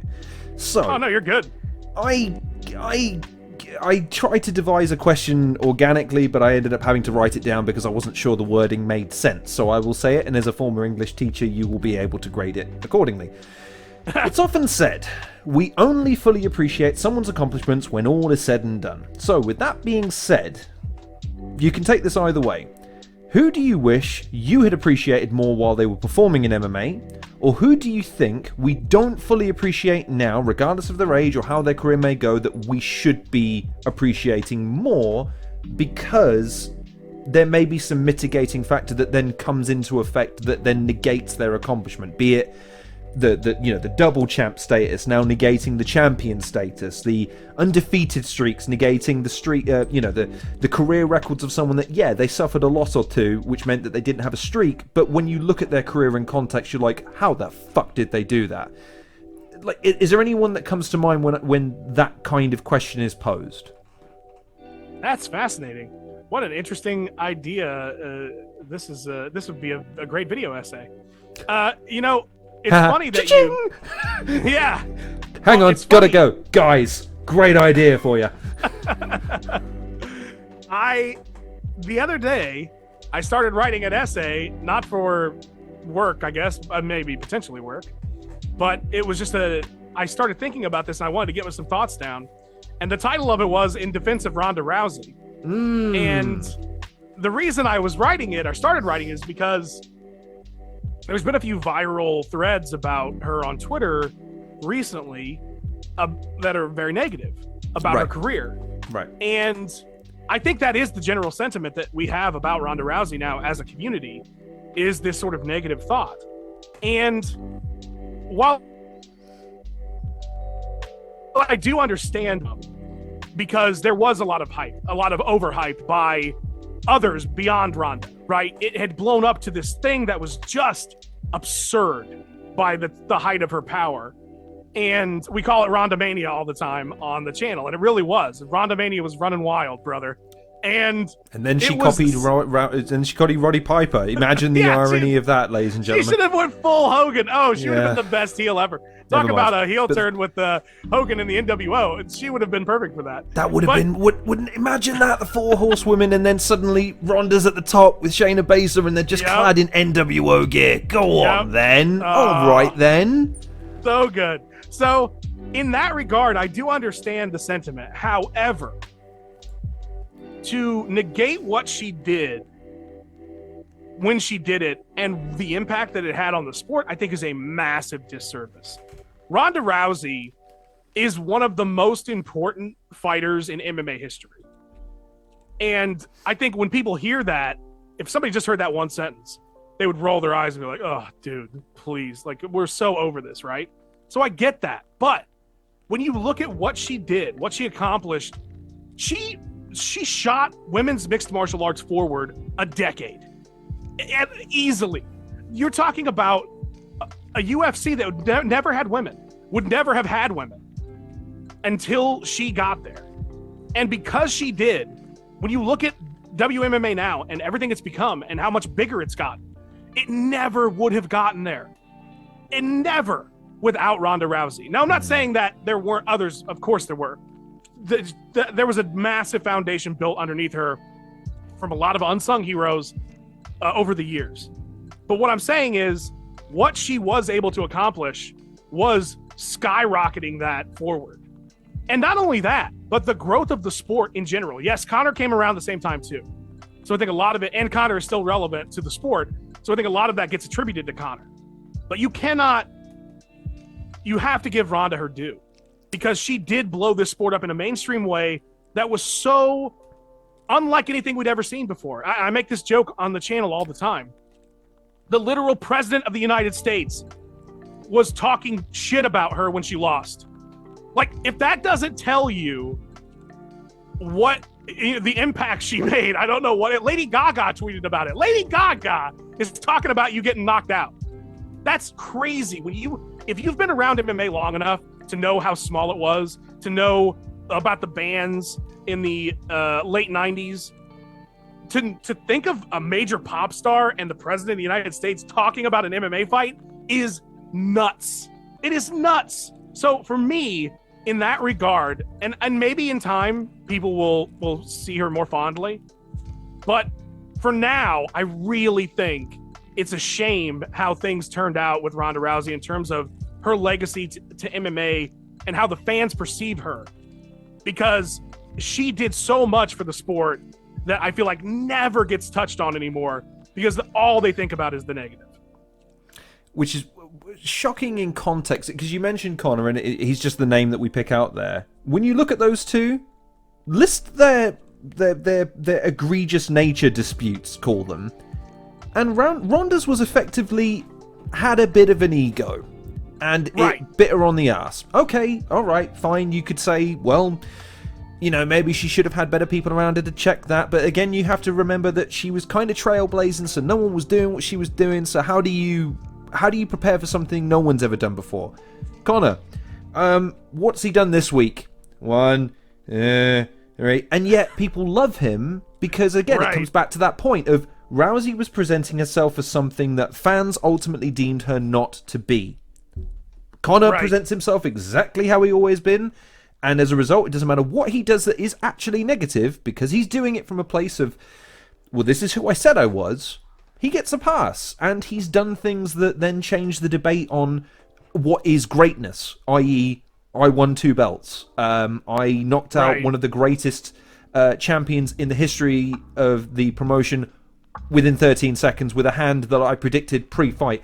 He has a legend about him that's easy to then dip back in and out without having to go into the negatives quite so much. Whereas Ronda, like you say, there's this stigmatization of her at this point because it's almost cool to hate on her rather than presenting her in her context. Like, look, you can still present the negative, but you've got to remember, man, that without her, and that's a critical component. It's the same with anything else, like with what professional wrestling had with Hulk Hogan, and like, oh, okay, he has a tape and it's not great. Okay, but it doesn't erase the history. Without him, a lot of it doesn't happen, so you have to reconcile that somehow, some way. And I guess the question that arises from that is, well, I mean, I think it does, because I think ultimately everyone always comes around, you know, with Michael Jordan's documentary representing a lot of history and, you know, other things that come up as popular narratives. Do you think that that does turn with time with Ronda, or do you think that she does have that, she'll always have that over her in the sense of she never properly answered to the people that were calling her out in the first place? Not that she had any duty to, mind you, but the fact that the perception amongst the fans is, well, she kind of just left and she never really came back and said, here's what I'll do to try and go out on my sword, or to pass the baton, or whatever it is that they would have deemed. This is sufficient. We now welcome you back into the fold. It's tough to say with Ronda. I think a lot of other fighters, there we go. I didn't say anything wrong that time. Oh, I've got to take one off now. You're making this harder. With a lot of other fighters, I do think you would have that effect. I think a great example is Brock Lesnar. People forget that a lot of people hated Brock Lesnar as a fighter when he was at his peak. They were booing the shit out of him after he won at UFC 100. They hated him. They hated everything about him. And now he is looked at. Do people really? Sorry, I have to jump in. Do people really forget, given the speech he gave afterwards? Like, I know, right? It's hard for me to believe that that's a speech given to an audience that were just throwing roses at his feet. That doesn't make any sense to me at all. But that's what I mean, I guess. Like, you see now, people look back at him, even with his embarrassing 2016 return with the steroids and all that stuff. People look at him with rose-tinted glasses. Everybody loves Brock Lesnar, loves what he did when he was in MMA. And so I do see that a lot with the athletes, and I would like to think that that's what will happen with Ronda in time. But I think there's a couple key differences. One is that exposure at the end will be one of the things that people latch onto forever, where they're like, well, she was never good. So they'll never give her due, because they'll look at her like, well, she was never good, even though she was, and she beat a lot of really good fighters. They're going to look at that and say, well, she was actually just, she was exposed, and the sport wasn't anywhere near where it should have been. Oh, God. The other thing is, women's MMA in general does not get anywhere near the respect it deserves in the sport. You're talking about Amanda Nunes lost one fight in her reign because she got into a brawl with Juliana Pena, and the immediacy with which so many people just completely turned their opinion about her is insane. Absolutely insane. And I think that's a thing we see in WMMA too much. So until they get the respect that the other fighters have in that regard, I do think we might still have a future where 20 years from now, Ronda is still the thing people are talking about negatively. But so I think it depends on how the sport ends up growing, to be honest. That's fair enough. Well, the thing I always bring it back to with that is, dude, when kids in my year were having debates in school, it was who would win in a race, Superman or Flash. When my kids grow up, there would have been conversations about who would win in a fight, Floyd Mayweather or Ronda Rousey. Now, I know that sounds preposterous in hindsight, but at the time, it was one of those things where people genuinely didn't know. And if you want to sit now, as Captain Height said, saying, well, of course we know now that she would get absolutely right. None of you fuckers were saying a goddamn thing during the hype, and that speaks to something that she was able to cultivate. A belief, a wave of goodwill, and a wave of adulation, and there's nothing wrong with that. There's no law she broke doing that. So, yeah, a weird one, it's weird that her hype gets so negatively attached to her specifically, as if she created it herself. We look at Mike Tyson. Early Mike Tyson, the hype was insane. People were losing their minds over Mike Tyson. And then we eventually found, well, if you can get him into the later rounds and you can do this and that, well, you can beat him. He's beatable. And it's not to take away from Mike Tyson. I think he's one of the best boxers of all time. And I think had his life not taken a massively bad turn in so many ways, he probably would have still been, good God, this is killing me. You know what? I'm sorry. There has to be a counter in this. For the first time ever in one of my interviews, I have to do editing work because there has to be a counter now. So, I think he would have continued to do well. But nobody looks at Mike Tyson's hype and in a negative way today. Nobody looks at the Mike Tyson hype and blames Mike Tyson. But when you look at Francis Ngannou's another great example. Francis Ngannou gets a lot of crap for the hype he had. What did he do other than knock people out? People got excited about it. The same thing happened with Ronda. She created the hype because she was great. That's all it was. Yeah, sure. There was a lot of hyperbole. Agreed, of course. And like you said, in hindsight, sure, it's a lot easier to see. In the moment, not so much.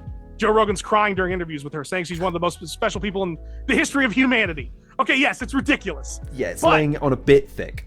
Yeah, a little bit. But you can't fault her for that. That's not her fault. So I don't like that happened, and I hope that in the future there is more given to her for what she did. But with the MMA community, I'm not holding my breath. No, but it speaks to, again, I think this is something all fandoms have, which is we all secretly crave the next superhero, the next person to idealize, and sometimes people step into that light, and again, that's more of a commentary on us as an audience not being able to look at everyone for what they are, which is because I know that the loss thing in MMA was something that I used to love about MMA, which is you see a little record at the bottom and there's a couple of numbers in each of the columns. There's no zeros because sorry, he lost a fight. Oh, he must be shit. So, hang on, sorry, you see the big number on the left-hand side? Right. That's how many people he obliterated, and all of those people had kicked your ass in a fight. So, what are we saying? And the idea being that styles make fights, but then there's also persistence, there's right time. That's what makes MMA great comparative to things like boxing, because boxing wrapped itself up in the idea that unless you are immaculate, without flaw, you are not worthy of our attention. MMA came in and said, this guy's great, but what happens if we stick him against this guy who's really good at this thing? Does anyone know? No? Exactly. Now we've got a fight that everyone can get interested in because no one knows what's going to happen. And it's a weird one that MMA I will, in the conversation of some fans, I shall say, is now regressing to, oh yeah, but he lost that one fight.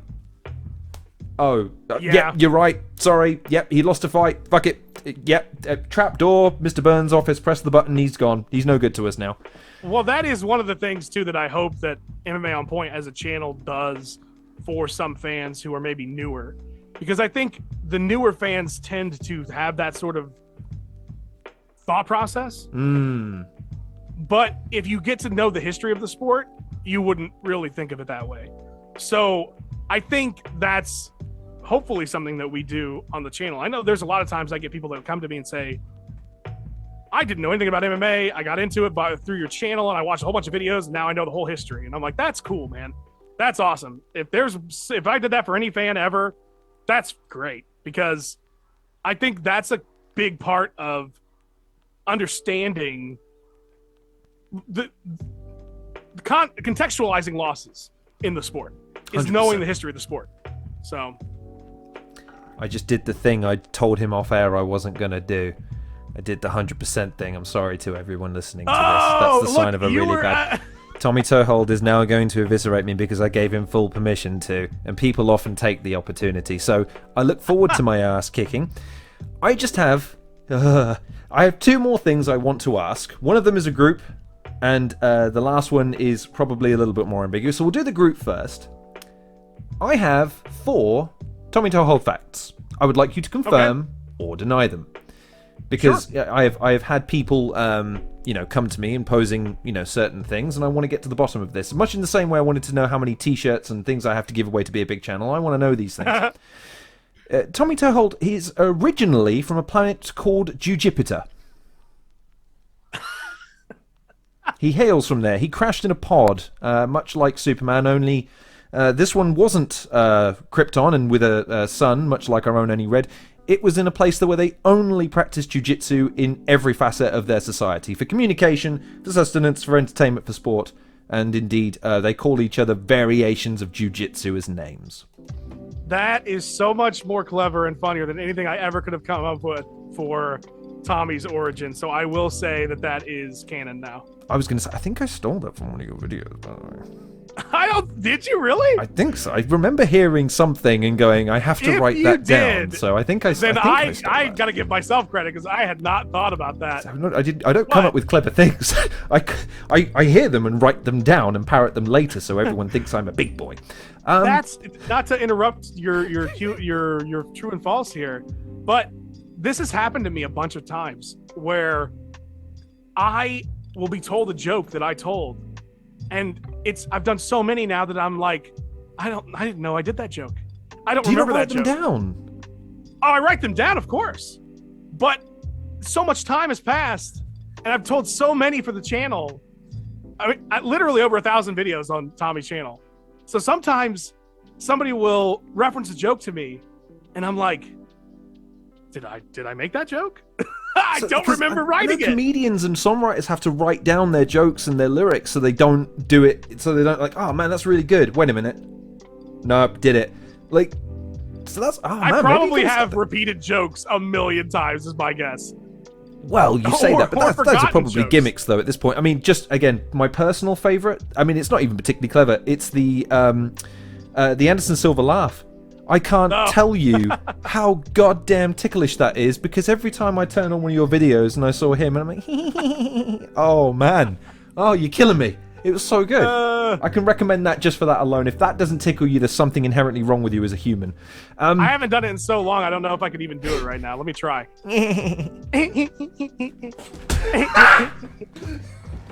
That's not fair. That's not fair. That's so good. It's just something so juvenile about it. I love it. I love it so much. That's great. God. I got him to do a live one. God damn, I'm a lucky boy today is what I am. The second fact, the experiment that gave you your cartoon powers was exactly the same as the Powerpuff Girls, albeit the professor was Big John McCarthy. Yes. Again, if I wrote that, that's better than I thought it would be. So true. I'll say true. All right. Okay. So that's 2 for 2 so far. Okay. Now this one I threw in because I just had to. You once made Chuck Norris flinch. Fact. I had a feeling. Fact. I was going to say something about the beard hiding something, but I couldn't think of anything other than nuclear weapon or vicious top 10 list put down. But neither of those sounded funny to me. So Chuck Norris is flinching at Tommy Toehold. And finally, if you yelled at more than 1% of your true capacity, it could threaten the space-time continuum itself. Space-time continuum. The space-time continuum is also important to consider. I will say this: I am the loudest person on the planet. It is ridiculous how loud my voice is, to the point where my microphone is literally all the way to 0 at all times. Right now, when we're talking, it's 0. Do you have a lot of problem with peaking then? Is that something that you constantly have to contend with? Be honest now. That's why I keep my microphone all the way to the bottom. So with everything at 0, I can be as loud as my loud self is and not peak. Because if I did, it would peak nonstop. It would be constant. If I had a microphone like a regular person, it would sound so horrible right now, our conversation. Yeah, just a little bit behind the scenes. When you get one of these things, it's so, like, after I record off of this most of the time for back in the day, these things you could scream at the top of your voice and you might pick up something. To go from that to something that picks up even the, oh man, I ruined that take because I breathed. Like, right. It sucks, but it's great at the same time. Yes. Final question. and then you must go back to Tommy Toho Land and go and do many, many great things, because I can't wait to, again, just to see what you guys do next. And indeed what you do, because you're right. I mean, it is... I can't lie and say it was disappointing to get to the end of my Tommy Toho journey and see that they were starting to... You know, there was only a couple of... In fact, I think even Nick Diaz referenced it when he said, oh, you know, I only post 2 times a year on this channel or whatever. And like, well, it's not quite twice a year, but yeah, I was like, oh man, I'm kind of nearly done. What are your aspirations and goals for the future if you've given it any serious consideration? Is there anything that you've yet to achieve that you really want to achieve? Is there anything that you've seen that you think, I'd love to emulate that in some small way or in some way? Or is it going to be Jericho-esque? Is it you going to just, I'm going to keep doing this until I don't feel like doing it anymore, and then I'm going to be done? Yeah, I think there will be a stopping point at some point. I don't know what that point is, but as far as the future goes, yeah, I do think it is a bit, not to compare myself to Chris Jericho, because I'm definitely not in that space. That I should not be held in that kind of regard. But you can't see me, right? But yeah, I do think it will just be sort of that reinvention over time with whatever is happening. With MMA on Point, like I said, it's a team effort, and I'm trying to do the best for the team. Whatever needs to be done for the team, I will do. In regards to Tommy, I do think there could be more evolution of it. I have thought about it. I've actually worked on some of it. And I guess I'll just explain it, because... I was going to say, can you tell us a little bit about it? Just a little... Yeah, so one idea I had that I've fleshed out a little bit is putting Tommy in a late-night talk show host set that would very much look like Space Ghost Coast to Coast. And in fact, I actually have the visuals already. I made them one night. And doing a video interview, like a little TV would pop up just like Space Ghost, with actual fighters and actual video. So it would be Tommy in sort of that Space Ghost Coast to Coast way of doing an interview, but also scripted. So it's not going to be an actual interview. It would be closer to what I would like, if you've ever seen Between Two Ferns. Yes. Yes. So it would be like that, where the fighter's probably roasting Tommy in some regard or something like that. But I'm giving them lines to say, but it's real video of them talking to Tommy. That was an idea I had. Whether I end up doing it or not, or have the time to do it, we'll see. But that is something I've considered for an evolution of Tommy. That's insanity. Otherwise, yeah, maybe we'll see. But the other thing is just sort of making more content than I have been lately, because the Nick Diaz joke is very accurate. I only make a few videos a year now on the channel, and it's just really because, one, there's not a lot of time, and two, I have so much else I have to get done. So I would love to do more though, and I will always, on my Twitter bio, I wrote Triple THS forever on like my list of things that I'm doing, and I think that is true, because I started Tommy before I was making money, and Tommy is who I see myself as, not the character, but like that project is what I see myself as. Even though way more people know me from MMA on Point now, I think I still look at it like that is what if somebody were going to write an obituary, they would talk about the cartoon first, probably. So I will probably still be doing that years from now. Even if I stop working in MMA, I would still every once in a while probably pop a Tommy episode out there, just because I enjoy it and it's a lot of fun, and it is kind of one of those things that I would like to continue to do forever. But we'll see. I don't know. It just depends. But yeah, so my future is whatever's coming my way. I have to say to you, man, if you get anything even because the other one that came into my head in that situation was the Johnny Bravo show. You're probably a little old. A little too old to have caught that one. But that was the kind of the heir apparent to Space Ghost Coast to Coast, and it was both. Okay. Like he was a recent episode resurfaced because he showed Dragon Ball Z and he commented over it, and it was just one of those ones where he went, okay, so there's some freaky alien guy and he's gonna beat up that big-haired guy. Kind of moving quick there. Yeah, it kind of loses something out of context, doesn't it? Brilliant. Like, yeah, perfect. No notes. And like that kind of style with Tommy doing what he, because again, I can't not watch it. Even the intros to your videos, man, they fucking slay me. And the idea that you would send it to a fighter, the fighter would look at it and go, yeah, that sounds pretty fucking funny. Let's do it. And they'd give it their all and they'd lean into it, and then you do it the justice. That sounds like fucking. That sounds so cool, so real. You have to do it now. You have to. I'm making it a mandate now. When I come to power, you're doing it. There's no ifs, ands, or buts. I may very well. I've reached out to a few people to ask if they would be interested in doing it, and they were interested. So we'll see. We'll see if it comes about. But thank you. I've never gotten any feedback from it because I've never told anybody about it. So getting beautiful. some feedback is great. It sounds fantastic, and a perfect extension because it's not quite the bridge between the two worlds, but it's that thing of, well, it's not quite the parody anymore, but it is a little bit, and then we're gonna have some fun with it, and that's I think the element of it. You're still having fun with the concept rather than how do we win an Oscar with this? How do we win an Emmy? You know what I mean? Yeah. But that's awesome. I think part of it being low tech as it is a big part of Tommy's appeal. That it looks like shit.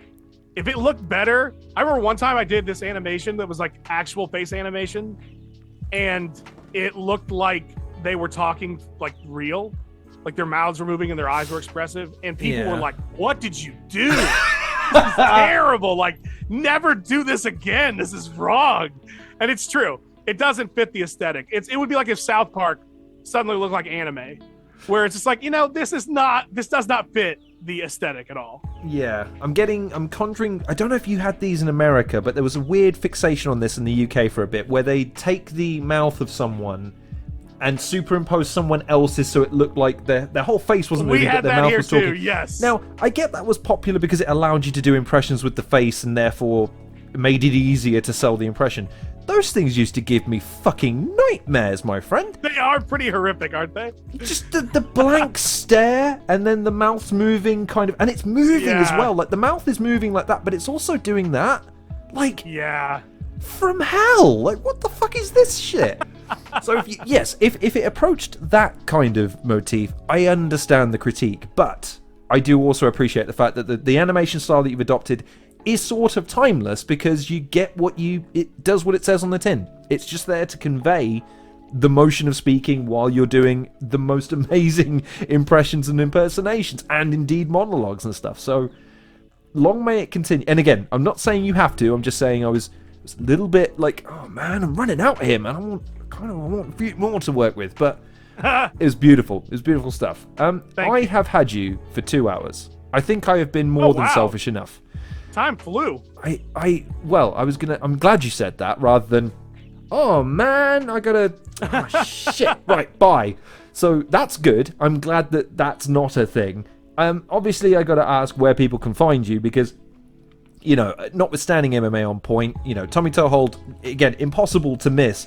But in this age, you're probably on a million different platforms, so just in case you aren't on all of them, like I am, where can you find Tommy Toehold, and where can you find all of your works, and where can people support you and keep up to date with what you're doing? Before I give out my information, there's one thing I still have to tell you that I know, because you're a wrestling fan, I have to share this story because I know you'll appreciate it. Go for it. And then we can go with my social. It's never happened before. I try and end an interview and the interview says, not happening for me, brother. I like this. Well, I wanted to work this in. I wanted to work this in earlier, and I didn't get a chance to, because I picked up on your wrestling fandom, and so now I'm like, I have to before we go. Go on then. So, the second time I met Dana White was at an event. It was backstage. And he brought me back there, and we're eating or whatever and hanging out. And I'm with my brother. I brought my brother to the event. So he's sort of experiencing this for the first time. And we're backstage in his little office, and the door opens up. And I said to myself and my brother, I said, "Oh my God, who's that?" And I said, "That's the biggest wrestling star in the world right now in 2013, CM Punk." CM Punk walks into the office of this booth. I'm like not expecting this at all. And this is at the height. This is like right before he left WWE. So this is like right after the pipe bomb. Like this is peak CM Punk. Walks into this room and I'm just like, that's CM Punk. CM Punk is here. What is going on? My brother has no idea who it is. Not a clue. Couldn't care at all that this guy just walked in. And I immediately stand up because I'm like, I feel like you should stand up when somebody like this walks into a room. I don't think you should just sit there. So I stand up and Dana approaches him and introduces me. And he's like, "Hey, CM Punk, this is Tommy Toehold." And he said, "Do you know who that is?" And I thought, oh, why did you ask that? Because now he's been put in a spot. And CM Punk goes, "I dabble." Like, you could tell he was just being nice, where he didn't want to be like, "I have no idea who this is, Dana White. You just brought some random loser up to me." So he acted like he kind of knew who I was, which I was like, that was nice of him. And he was there to see Dana, obviously. So I sit back down, and I will not lie, I was listening to their conversation. And he was asking him how it's going. And he was talking about how things are not going good over there. And so this was right before he left. This is right before he left WWE. And I was hearing him talk about that with Dana White. And then, of course, he would end up signing with them to fight. But it was such a weird experience as a person who is a longtime wrestling fan. And knowing that you are a wrestling fan, I had to convey that story to you because it's just one of those things where it's like, oh yeah, like if Hulk Hogan just walked into a room, you'd be like, what? Why are you here? Same thing with CM Punk. I was not expecting him to be there at all. Well, it's more than that. It's Hulk Hogan walks into the room right around the time that they're like, "Hey man, have you seen this thing that they're doing in Japan right now? There's these guys and they're like pretending they're taking over the company and we're trying to figure out a guy that can fill the void." Like, look, if MMA fans are tuning into this and you must do because he competed in the UFC, CM Punk for wrestling was that generational spark. He was about the biggest thing in wrestling, if only because he sat on a stage with a microphone and went, "Let me tell you a couple of things." And he captured the imagination of an entire generation of wrestling fans. And then when he went to AEW, having an entire show almost devoted entirely in his honor, making grown men cry just because he walked down a ramp to cult of personality. This guy is not only all of those things, but he's also widely considered to be one of the nicest guys. Like, just behind the scenes, he's difficult to communicate with, I'm led to believe, but in terms of just really top dude. And there he is, having a conversation with Dana White, and you're privy to it. Again, how do you deal with that situation? How do you That was weird. Like, it was surreal. Am I supposed to have left? Have I? Wait, I'm finally invisible. Powers for evil or good? I don't know. I'll think about that while I'm walking out. Like, how do you deal with that, man? I think the best part of it was my brother having no idea who this person was. I think that's what made it so great, was that I'm sitting there in awe, and my brother is just like, who is this guy? Like, he kept asking me afterwards, like, so explain who this is. He couldn't. There was nothing about him that screamed wrestler either. He said, I didn't think you. He said, I was thought he was some guy. And I was like, I guess I could see that. He kind of looks like some guy, but that was part of his appeal. Yeah. It was like, right. He's one of us. So, he's got tattoos. just a wild he's a nice guy. And he walks in and talks to Dana White about the fact that it's not going. No. So, but I like how, I don't know if that's the word he used, but I like to think he was like, yeah, it's not going so well. Like, yeah, I don't recall the exact. Put it mildly. I don't recall the exact conversation, but that was the gist of it. Was like, yeah, it's not great, basically. God, I would have loved that to have been the actual. Because yes, in terms of, that's putting it mildly. Not going so well. Cut to, an entire new organization is formed out of the dispassion he has for his treatment at the hands of WWE. Unreal stuff. I could actually tell you the exact let me see. Do you know the day he walked out? Do you know what the actual date was? I don't know, other than it was the day after the Royal Rumble. I think it was in 2014. I want to say, and the Rumble would have been in early part of the year, early third of the year. So this would have been, let's see. It was such a long time ago, children. It was over. This is less than 6 months before that happened. Jeez. And by that point, I mean, if you listen to the podcast with Colt Cabana, he'd already been stewing on that for at least a year. So, right. Like, you're 6 months. 6 months is, that's nearly at the epicenter. So, yeah, to say he was laying the groundwork there, it wouldn't have been unkind to say, because you were pretty pissed off by that point. So, right. Man. So, I mean, because I don't know if you... Do you class yourself as a wrestling fan, or do you lean more towards MMA these days? Because I know you put a lot of wrestling references in your videos, but is that because you are still a fan, or is that because you grew up on it, or is that... I believe I'm what they call a lapsed fan.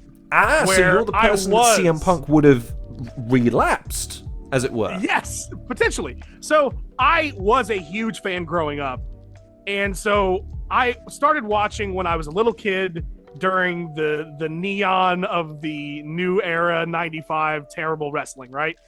And that obviously moved into the Attitude Era. I was never a huge WCW kid. I did watch it a bit, but not a ton. And so I was born of that era. I watched through that era, and I probably stopped watching consistently in the early 2000s at some point, right around when my MMA fandom really cranked up. So I'd stayed privy to what was happening. I knew of CM Punk. I knew of the pipe bomb. I'd heard it. I knew what was happening. I knew he was a big deal, but I wasn't watching consistently at that point by any means. It was long, but I was before Cena even became big. I stopped watching. So that's kind of where my last bit of fandom was. However, the business of wrestling is so fascinating that I love listening to people talk about it. Love hearing interviews. So I still keep up with it in that regard. But yeah, I wouldn't call myself a fan anymore. I don't sit down and watch. I can't remember the last time I actually watched wrestling. That's interesting because, oh man, I'm sneaking more questions in. I wonder how long I can get away with this. Can I ask you a question as it pertains to... Because you obviously are as close to an expert as I will likely ever speak to on the subject of MMA, because you cover it extensively and you analyse it. I often look at MMA and I wonder why they're starting to do more WWE stuff. I say WWE stuff, not wrestling stuff, because I get it. The bad motherfucker belt is a unique concept on paper. But having The Rock handed over is akin to someone just dreaming up, there's a new World Heavyweight Championship now because Roman won't drop his belts and we need someone else on the other brand. So, here's a belt. Does it mean anything? Not really. Is anyone going to wrestle for it? Probably not. Well, who are we going to give it to? Someone everyone likes. So what significance does it hold? It'll be a belt and it'll be shiny. Like, how do you feel? Because I think it's undeniable at this point that the fingerprints of wrestling are starting to be on MMA in a more overt way, not just in the psychology of the fighters and their personas, but even the fact that the same company owns WWE and UFC now. How do you feel about that? Or do you disagree with that? Or do you have an opinion on where that takes the sport? Does it influence it in any way? I don't disagree at all. I think you're absolutely right. And I think what it's really doing is getting back to its roots. Because if you look at mixed martial arts, people don't want to make this comparison because there's a lot of MMA fans that have a stigma towards pro wrestling. 100%. Well, mainly because they get conflated. I mean, it's kind of that fucking. Yes. It's not professional wrestling. It's right. It's MMA. So that's part of it's understandable, but based on the ignorance of the casual. There's a reason that is because when you look at all those proto organizations that created the sport, when you're talking about like Shudo in Japan, and you're talking about Pancrase, and you're talking about these organizations, rings, they were Pride FC, which is like the crown jewel of the sport for many fans. That was born of pro wrestling. Right. Pro wrestlers made those organizations.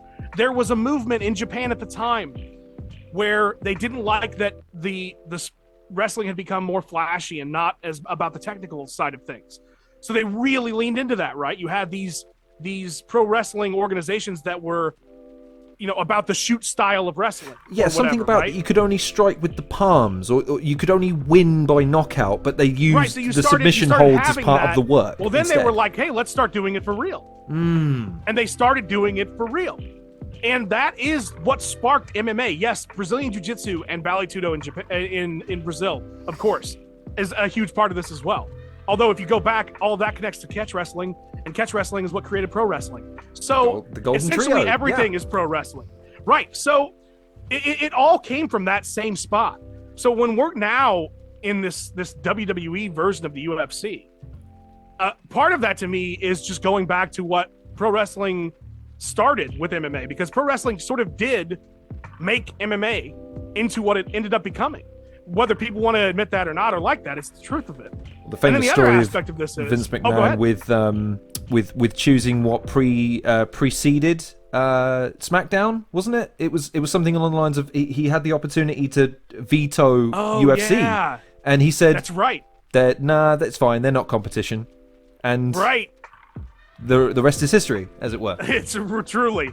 Yeah, it's crazy that Shane was wanting to buy the UFC at one point. Right. That's the story I heard. Yeah. So, and the other part of this is, yes, there is those roots in pro wrestling, but Vince McMahon and Dana White are basically the same person. They are so much alike. Oh, dude, they are so much alike. In regards to how they think of promotion, they're so much alike. And I feel like if you look back, and Lorenzo Fertitta has said this in interviews, they modeled their business after the WWE, specifically. When they took over Zuffa in 2001, they weren't running monthly pay-per-views. They weren't doing the events the way they were doing them. They saw the WWE model at the time and said, let's do that. And so they were modeling themselves after WWE when they first started. I see so much Vince McMahon in Dana White. Now, don't get me wrong. There are differences between the two. But I do see so many similarities as well. So I think that's the other part of it. They were modeling themselves after the WWE, and obviously we're leaning into it as heavy as possible now with that merger, where I'm sure you'll start seeing a lot more crossover. But yeah, I think that those connections are undeniable. It's interesting because when I interviewed Al Snow, he was basically attributing a lot of the success of the UFC to Tough Enough because what the Ultimate Fighter became. And it's fascinating to look at it through that prism, because then you go, yeah, but before Al Snow was a widely recognized professional wrestler, he popped up in a UFC octagon. So you go, how? It's all linked. We're all in the multiverse. The dark timeline is upon us. It's fascinating, and because you alluded to it, the history of professional wrestling is the history of professional sports as it pertains to a lot of different things, because a lot of them come back to that idea of, man, we need people to buy tickets. It's as simple as that. Yep. If we don't get people to buy tickets, the lights don't stay on and we shut down as a promotion. Who does it better? Well, let's look at a promotion or a genre of entertainment that's been going for 100 years, before television was even invented. How do they do it? And it stems from there. But I will say, you really think Dana and Vince are the same in the sense that, and this is just something I've posited, Vince never wanted to be the wrestling guy. Dana strikes me as the guy who wanted to be the fight guy when he was coming up. Is that not a distinguishing factor that ultimately changes their views on their product? And I agree with you there. It's certainly not the Vince McMahon's obsession with, we're making movies, pal, or whatever. We're making movies, pal. Yeah. Yeah. It's not that. But I do think in the way they choose to promote, I think they're so much like each other. They both see these opportunities for, like, the BMF belt is a perfect example. I think they see those types of things the same way. They're very much the same promoter, I guess maybe is the right word. They don't have the same motivations. They don't have the same thoughts about it or where they want it to go. Because you're right, Dana very much wanted this to be as legitimate as possible. And he fought for that hard, especially in those early days when MMA did not have the credibility that it does now. But I do think all of these promoters have that Vince McMahon in them, where it's like, how can I make the most money? How can we make this make us cash? And whatever we got to do, whatever gimmick we got to throw out there, We're going to do it. So BMF belt, here it comes. Is there a line where that gets crossed, though? Do you think that not from a morale standpoint, that's always going to be debatable, but like just in your entertainment enjoyment of it, is there a thing where it's like, okay, this is right, okay, a tope suicida is fine, but that guy just hit that guy with an enziguri in the middle of a fight.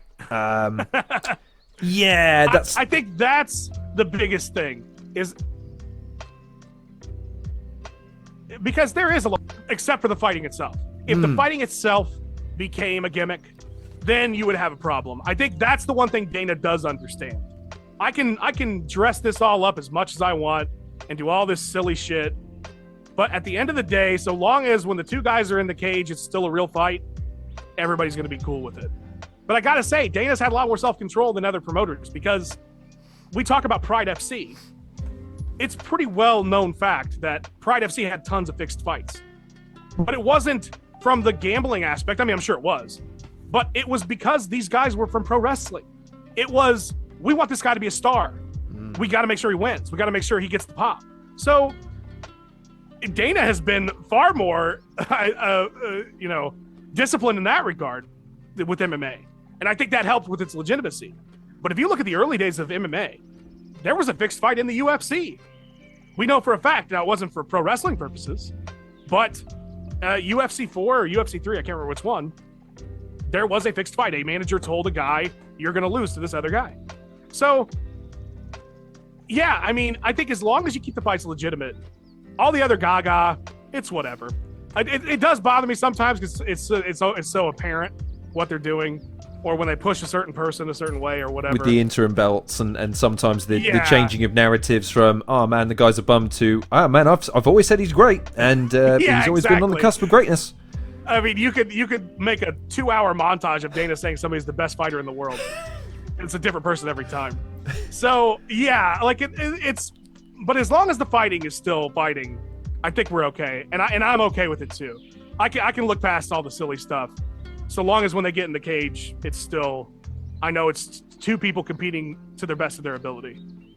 Has your fandom changed of MMA in covering it? I mean, there's obviously the sausage principle that comes into anything covering or getting involved in something you love can have a detrimental or damaging effect.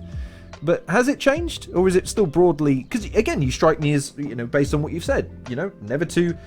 I'm Goldilocks here, just right. I'm not overly embellished. I'm not overly.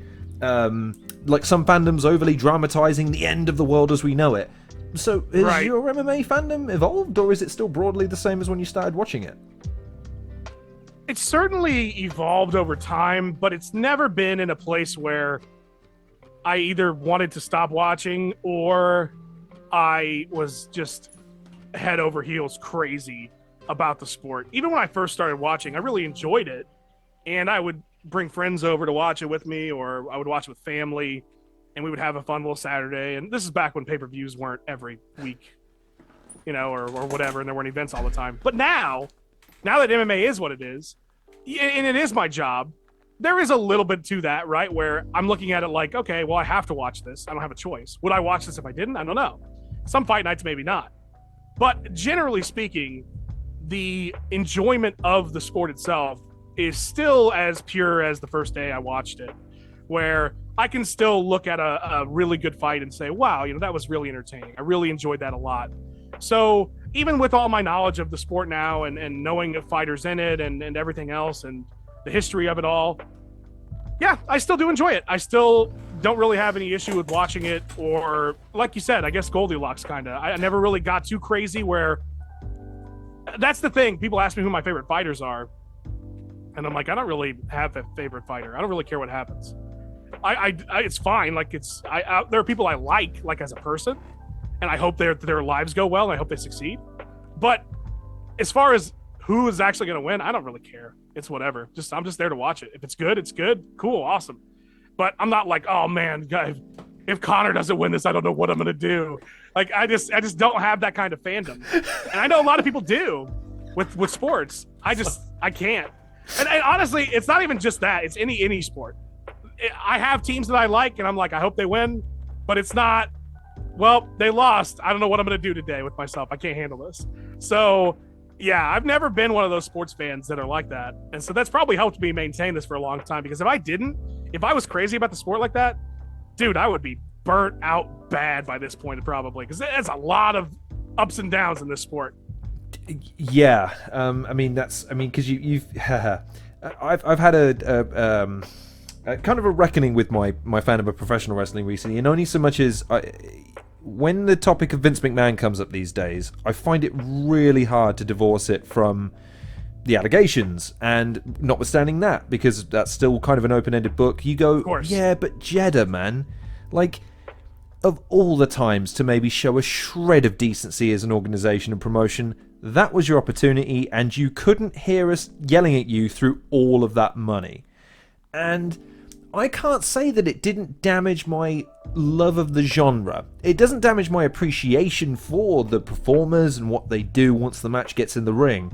But it certainly had a thing in me that made me think, so that's what they're prepared to do. And it never quite sat right with me after that. And it always made me feel a little bit sad that people were able to move on from it. So I'm assuming though that you've never had that kind of reckoning moment with MMA. There's never, obviously the Conor Dolly thing in retrospect was kind of tame. I think people going after the sport as a result of that was always a bit heavy-handed. Steroids in sports, again, when someone gets caught using a drug that they're not supposed to be using, again, the outcry there seems pretty disproportionate to the crime itself. You've never had anything along those lines where you just went, oh man, that sucks. I'm going to say something here that's probably people aren't going to understand and they may not like.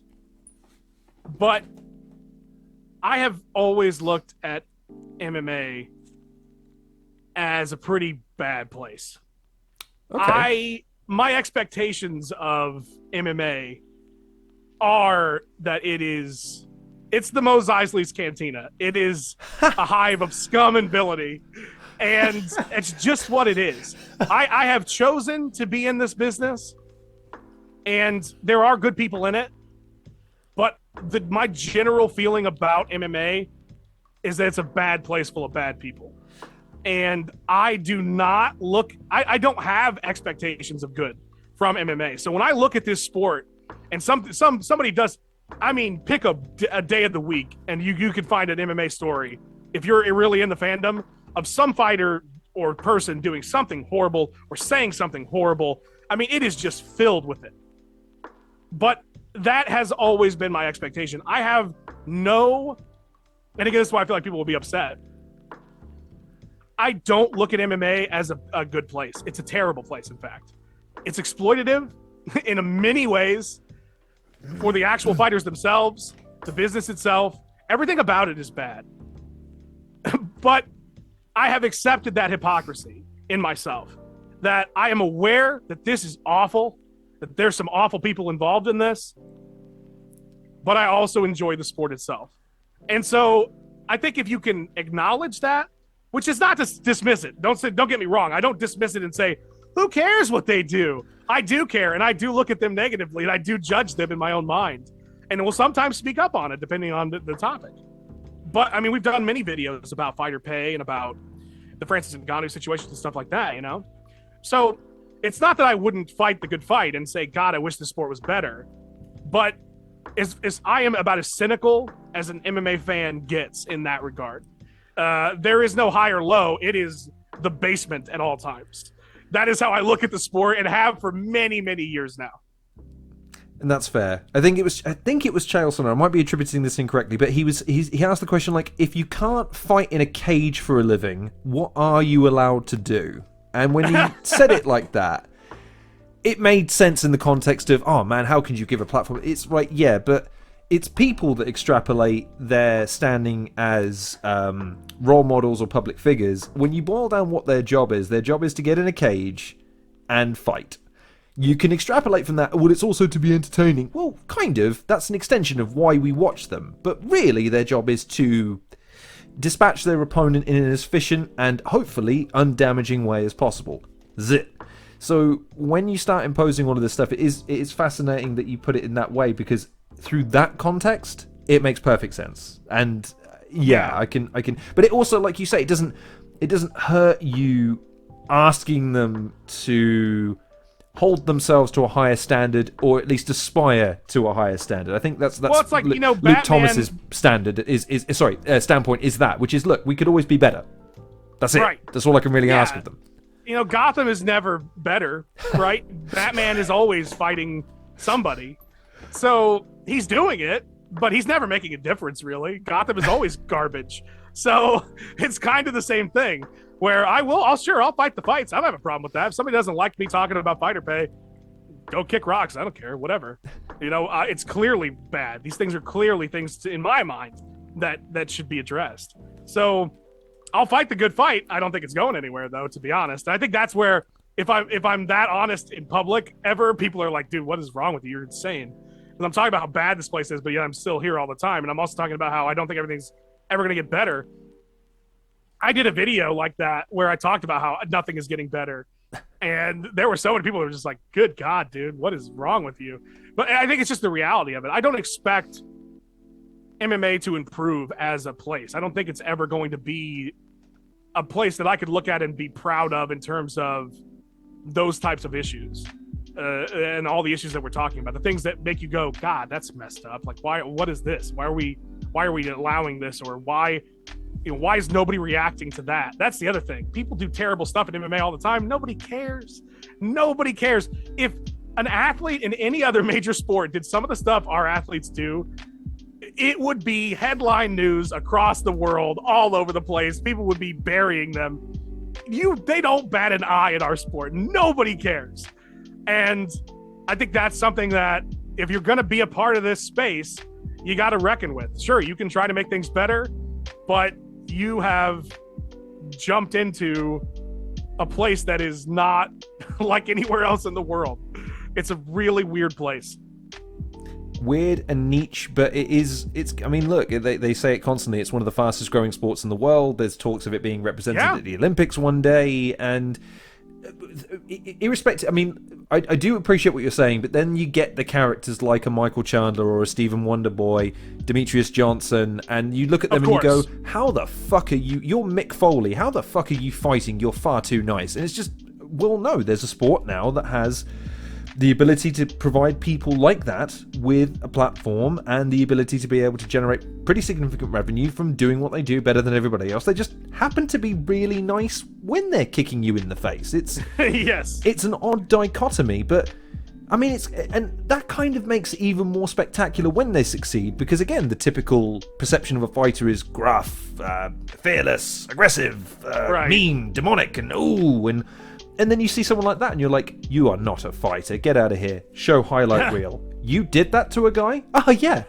Yeah, that was a thing I did. Yes. How was your day, by the way? It's the dichotomy of all dichotomies. Really, one last question now, because my God, you're being too generous with your time.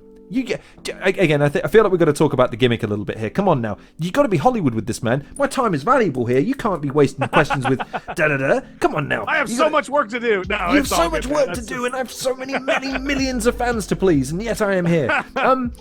Is there anything you wish you could cover more then? Because from that perspective, like, not necessarily to, wave the flag and beat down the doors of oppression or whatever the devil it is that people do online these days, but just, I really would love to explore this topic more, or I would like to elaborate on this more, or is there a genre of content that you would really like to delve into, but again, just because of time constraints, or just because of maybe not a lack of confidence, but not a fully formed execution plan you've held back from doing? Is there anything along those lines that you've ever contemplated? Certainly. I think there are aspects of the sport that I would like to cover that I don't really dive into too much, but I wouldn't say there's a lot of that, but there are things for sure that I think, okay, well, again, when I look at MMA on Point, I look at it like, yeah, I'm making the content I want to make, but also, again, this is a business. These are people. There are other people here that have jobs that, are feeding their families through this. What's going to be the best possible content to make, right? There's that consideration. With Tommy, it's a little bit different, because it's just like, yeah, I thought this was funny, I'm going to do it. So if something in an episode was funny, I would just, okay, we'll throw that out there. I think that's good. And you can also get away with a lot more biting commentary in comedy because you could show somebody that, I mean, look at the stuff I would do with Dana on there.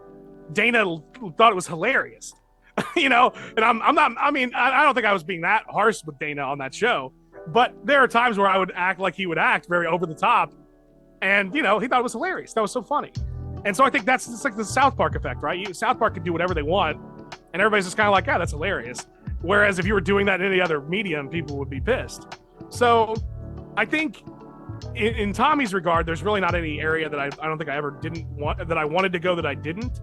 With MMA on Point, yeah, there's probably some things I would like to talk about, but one, I know it's going to fall on deaf ears to the community, or two, I wouldn't want it to affect the business of MMA on Point. So yeah, there's definitely some things, and, you know, maybe one day I'll explore that idea in some other form or something. But I guess back to my cynicism about the sport, I feel like most of it is still, you know, chucking something into a void. Like, even the stuff I've done that I'm really proud of about the sport that is positive, where I feel like I'm trying to make a positive impact, like the stuff I did with Ngannou and the stuff I've done about fighter pay and all these things, and the antitrust lawsuit in particular. That was the video I'm most proud of in that regard. That stuff doesn't matter. Like 400,000 people saw that video, I think. Doesn't matter. It's not going to change anything. It's not going to help anything. Nothing will be learned from it. Nothing. So like that cynicism about it also makes me feel like, okay, I can fight these fights sometimes, but if it's going to negatively affect anything else, really, I'm not doing anybody any favors, because it's not helping anything, because it doesn't do anything. That's how I always feel about it. I guess it's a very cynical look at MMA. I just don't really see any growth or progress happening, unless it's just going to happen over time. But like, the issue is there, and I feel like everybody's aware of it, right? It's not like nobody knows about the fighter stuff. Everybody does. Everybody does in MMA, and nobody does anything about it. And it's just the way it is, unfortunately. And again, I'm not saying it's not worth pursuing and that it's not an issue. These are all very true. But I also am not holding my breath about any of these things working or any of these things helping anybody, ever. It's such a fascinating dilemma, almost, because there's part of your job is to not to make people care. I don't want to go that far, but it's certainly to kind of rope them in, to kind of to hold their attention for long enough to make a point, and certainly for that to then ultimately feel like it sounds pretty nihilistic as I say this, and it's just the best way I can summarize it. The fact that it doesn't equate to change must be, because again, I see that with Luke Thomas when I watch his live show sometimes, where I'm like, he looks so resigned to the prospect of actually making changes that everyone can all look. Should we do this? Yeah, probably should. 10-point must system. Should we ditch it? Yeah, probably. Are we going to? Nah. Like, right. In what others, like in soccer right now, football. I made the mistake there. I hate myself. Football. VAR was a thing. VAR, video assisted refereeing, which has been in the NFL for fucking forever, granted. Right. But the sport's wrestling with it, and it took a long time for anyone to kind of, are we all sick of these bullshit calls that really piss off the fan base week in, week out? 10 years, probably longer, that it took to finally go, should we actually do something about this then? And when they finally did, everyone complained about it, and like, fuck it, get rid of it. It sounds like that with the fan base at times, where it's like, well, look, even if we did change things, and you can speak to me if this is just the wrong perception that I have, even if we did change things, would we make it better? Or would we just be trying to pass a zebra as a horse here? Like, is it actually going to be conducive to positive change? And that's always a scary concept for fans. And I think fans are just happy with the way things are. And the UFC capitalizes on that by providing exactly what they know they want.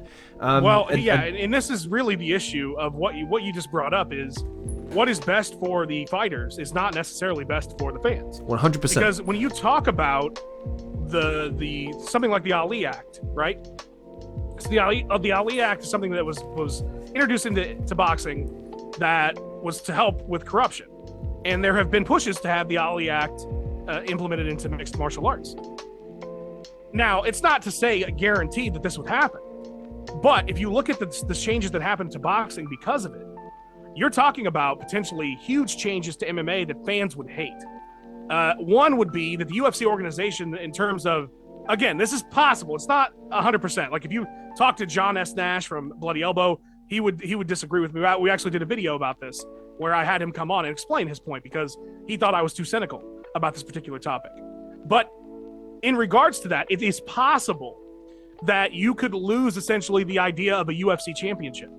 That the UFC itself would not be structured the way it is. Everything would be structured like boxing, where there's one main event, those guys have their own promotions, they fight each other potentially, maybe not. We know all the problems that boxing has. And that wholeness of the UFC isn't there because that business model doesn't work when the fighters get what they deserve. So you couldn't do the UFC anymore.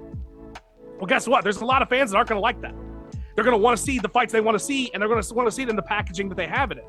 So that's the thing, right? If you did make these positive changes, you're going to get a lot of fans that aren't happy about it whatsoever. They don't care about the fighters. They care about what their entertainment is. And so that's the other problem where it's like, sure, I can make a video about this and it's true maybe and everything else. And we talk about the problems and maybe for a couple people, and that's really how I gauge it. You know, if some guy's going to watch my video and change his mind, that's great. That makes me happy. But as far as like the overall fandom, I am not expecting them to ever care about this topic. One, because the UFC has done such a great job of going the opposite direction with it. And you have people defending the UFC all the time online. And then the other thing is because the changes probably would be things fans don't like, to be 100% honest. So it's a tough sell. It's a really tough sell. Yeah. Yeah, God, that's a hard thing to wrestle with. Again, as an analyst and as a pundit of sorts, that must be hard because, again, you're not wise to alienate your audience at any point. And if you know there's a widely held belief of your audience, it's never wise to start from a perspective of adversarial. Here's why you're wrong on this. Right. You always have to kind of listen. Obviously, as for MMA fans, we did it, and it goes from there. Which I don't envy your position. You know, in producing content, in like you say, in getting noticed. One of the things you want to be able to do is relate, but the other thing you want is for people to be gently nodding their heads as they're watching your videos, or frothing at the mouth, disagreeing with you, I suppose. Yeah. But when you're presenting a carefully worded, measured, balanced, nuanced argument for something, or at least trying to illuminate the possibility of something to an audience that then just either hits or misses, that must be, again, just one of those things where you alluded to earlier, like the roller coaster ride of creating content for online platforms is the tiniest little thing about to blow up in my face. Like something that I never anticipated would go like, hey, look, Tommy Turhold just said that they should sellotape mines to people's gloves in MMA to make it more exciting when people punch each other, or to give them a competitive advantage if it's a jiu-jitsu guy versus a kickboxer. I mean, there are probably things in this interview that people could listen to and be upset about. Potentially, but that's because of a lack of context, isn't it? And I think that's what, even with your comedy, like you do a great job of presenting as much human as is humanly possible context to kind of necessitate the communication aspect, because I think you're a great communicator as well. I think that really comes across in your videos in terms of like, I'm going to articulate a point as efficiently and as effectively as possible. And it comes across again and again and again. But again, even with that skill, and in something, because I think the fans of MMA can be sensitive at times to their fandom, because again, it's the niche. It's still niche to a degree. It's wildly popular compared to where it was, but the idea that you would say MMA has the appeal of soccer or football, or even I think it's been evidenced by the fact that they're making the transition over to oh god, can I? Oh, shall I? Ah, screw it, we're curting controversy anyway. The Logan Paul and the Jake Paul. Right, I have one question and one question only, and this is where I burn all my goodwill. Every piece of goodwill I've earned up until this point, I'm about to ruin. Watch this. Ready? Real or not real, the fights? The Paul brothers? Yes. Oh, they're real, but they're real in the same way that Pride FC was real in that, like, sure, the fight maybe necessarily wasn't 100% rigged, even though sometimes it was. But we're going to do everything in our power to make sure that we get the outcome that we want. So okay, all right. Yeah. Okay. I mean, the Paul brothers are picking their opponents specifically because of that. They know, okay, this gives me the best opportunity to beat up this 45-year-old man who doesn't box and is 15 pounds lighter than me. So yeah, that's the way it's quote unquote rigged, is that.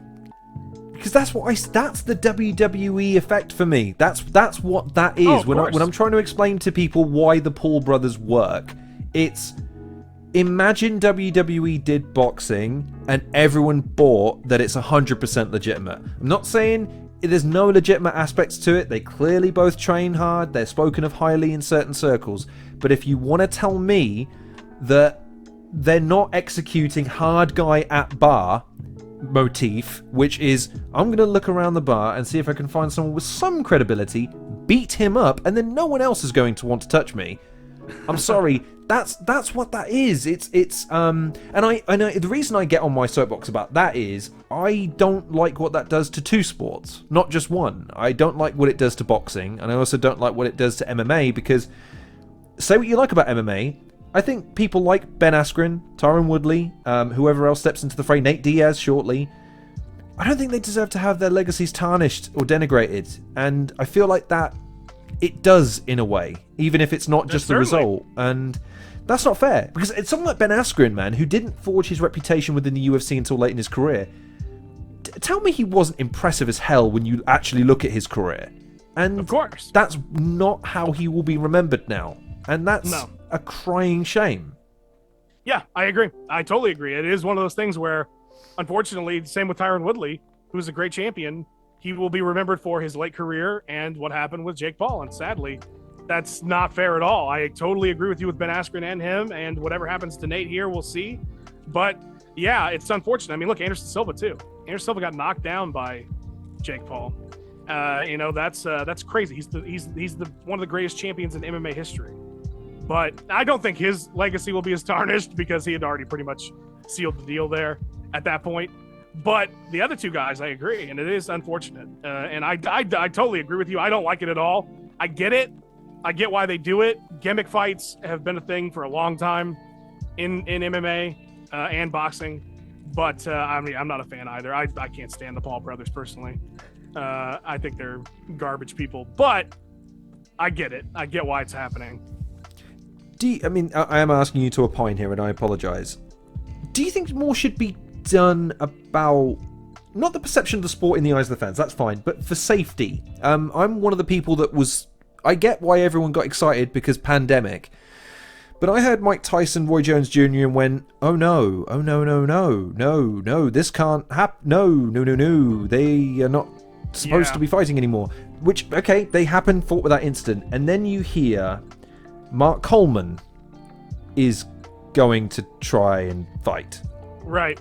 And you go, right, no, seriously now, what are you doing if you're protecting fighters? Because if you're sanctioning him, some fuckery is going on here. And I'm not just legacy there. That's a guy that's walking into a potentially very dangerous situation. I get it's fighting. I get there's always the danger. But you mitigate that danger with referees, with cutmen, with doctors, with all sorts of technologies that you implement to reduce head trauma and things of that nature. Watching him slip in a 7-second promo video, that's what they released to showcase his abilities, and he slipped, makes me just, I'm sorry, man, I can't in good conscience endorse this in any way, shape or form, man. Yeah, no, I'm with you. It's one of those aspects of the sport that is probably the hardest to grapple with and the saddest to see, because fighters do fight very late into their lives when they shouldn't be. And a lot of it is money, they need the money. And the other part, pension plans or retirement plans from the UFC, are they? Or is that started now? I seem to remember reading or hearing something that they were starting to implement it after a certain amount of time of service in the UFC or something. Yeah, I certainly hope that would happen, because to me, that is one of the unfortunate things about this sport, is that fighters have to continue fighting for a really long time when they shouldn't be. And while I do think the commissions do a fantastic job on the day and through the actual, like, there have been so many times where a fighter had a medical condition they didn't know about. It got caught during the pre-physical, and, you know, you can't fight and you got to go take care of this. But the one thing that the commissions do terribly is long-term damage and assessing long-term damage, because it's not showing up on a chart and it's not showing up at the physical, but we know for a fact these fighters are getting brain damage, and we know the long-term effects are way worse than the short-term effects because boxers, football players, soccer players, we've examined their brains after they die and they have CTE. So it is these accumulative effects long-term. And we don't, I do wish the commissions were a lot better about letting a guy, like you said, Mark Coleman, not fight, or not let these guys continue to have these bouts well into a later age. I don't know how you could do that legally. Maybe there is some area there where it's hard to, because we can't detect CTE until somebody's dead. But it is really unfortunate, and it is one of the sadder parts of the sport to see. And definitely something I don't like to see either. But there's so much of it, man. It is just one of those. It's like such a tired trope. It's the same thing with pro wrestling, really, right? Sadly, you see guys continue way into their older age, and obviously it's a little bit different there. But they do still have, you know, a lot of issues with CTE and things like that. So, yeah, it's tough, man. It is tough to see those guys do that, and it is unfortunate. And I wish the commissions could do more about it, or did do more about it, because, yeah, we don't need to see any of that. That's not. I don't know who would find that appealing, personally. No, me neither. I mean, as far as professional wrestling, Sting is probably the closest example of what I would ever deem to be the closest of missed bullets as far as his leaving the WWE, but then comes back in AEW and has the ability to be able to be protected and booked in a certain way to accentuate his star power. Because, look, you can't deny the reason they come back is because people still care. And in a way, that's kind of nice. The fact that even after a long time, people would still care enough to say, well, okay, click. But at the same time, that's horrific and not great. But I feel like I've steered this conversation to a dark place. So let me veer it. Let me try and dismount. Let me try and hit the double hand thing. I don't watch gymnastics. With something positive then. In your time spent as an MMA fan, covering the sport, using it as a means to be able to gain your notoriety, fame, and fortune, is there a particular moment in your career or in watching MMA that you hold in high regard, that you just personally, professionally, however you want to interpret it, that you look back on and you go, do you know what? If you took everything else away, it was worth it for this. What would that moment be? Ooh, man, that's a tough question. In regards the hardest to hitting questions on YouTube here, ladies and gentlemen. In regards to my fandom, man, there are great moments, don't get me wrong, but there's nothing that stands out in my mind as this is why I love the sport. I feel like that's something I see on a pretty regular basis, actually, where I say a really good fight or just an amazing something, somebody does something incredible, and I just think, wow, I'm in awe of these people. And I think that awe has always been there for me. So in that regard, I can't really think of an example, you know, of that. But in regards to my own career, He's sifting through them now. Just God, there's so many. I mean, I'm just so successful, so rich and famous. Right, this one will do. Honestly, I think the thing that will always stick with me are these messages I'll get every once in a while of someone that's like, and they're not being facetious at all. They're like, hey, dude, I was going through something horrible in my life and things were not right. And the only thing that got me through it was watching your videos or something like that. And I get those every once in a while. And I'm just like, that's crazy. Like, that is crazy to me that there's a person out there that was struggling and something I made got that, like, helped them through that. And I think of like the things that I watch sometimes when I'm feeling down. or something where I'll watch for some reason I always watch Fellowship at the Ring. I don't know why. I always just put Fellowship on if I'm having a bad day. So I think about that. I think about other people, and then some of the things these people have talked about. Some of them are very detailed, where they're like, "Hey, I just got a divorce," or "Hey, this happened in my life," and I'm like, "Oh my god, that's horrible."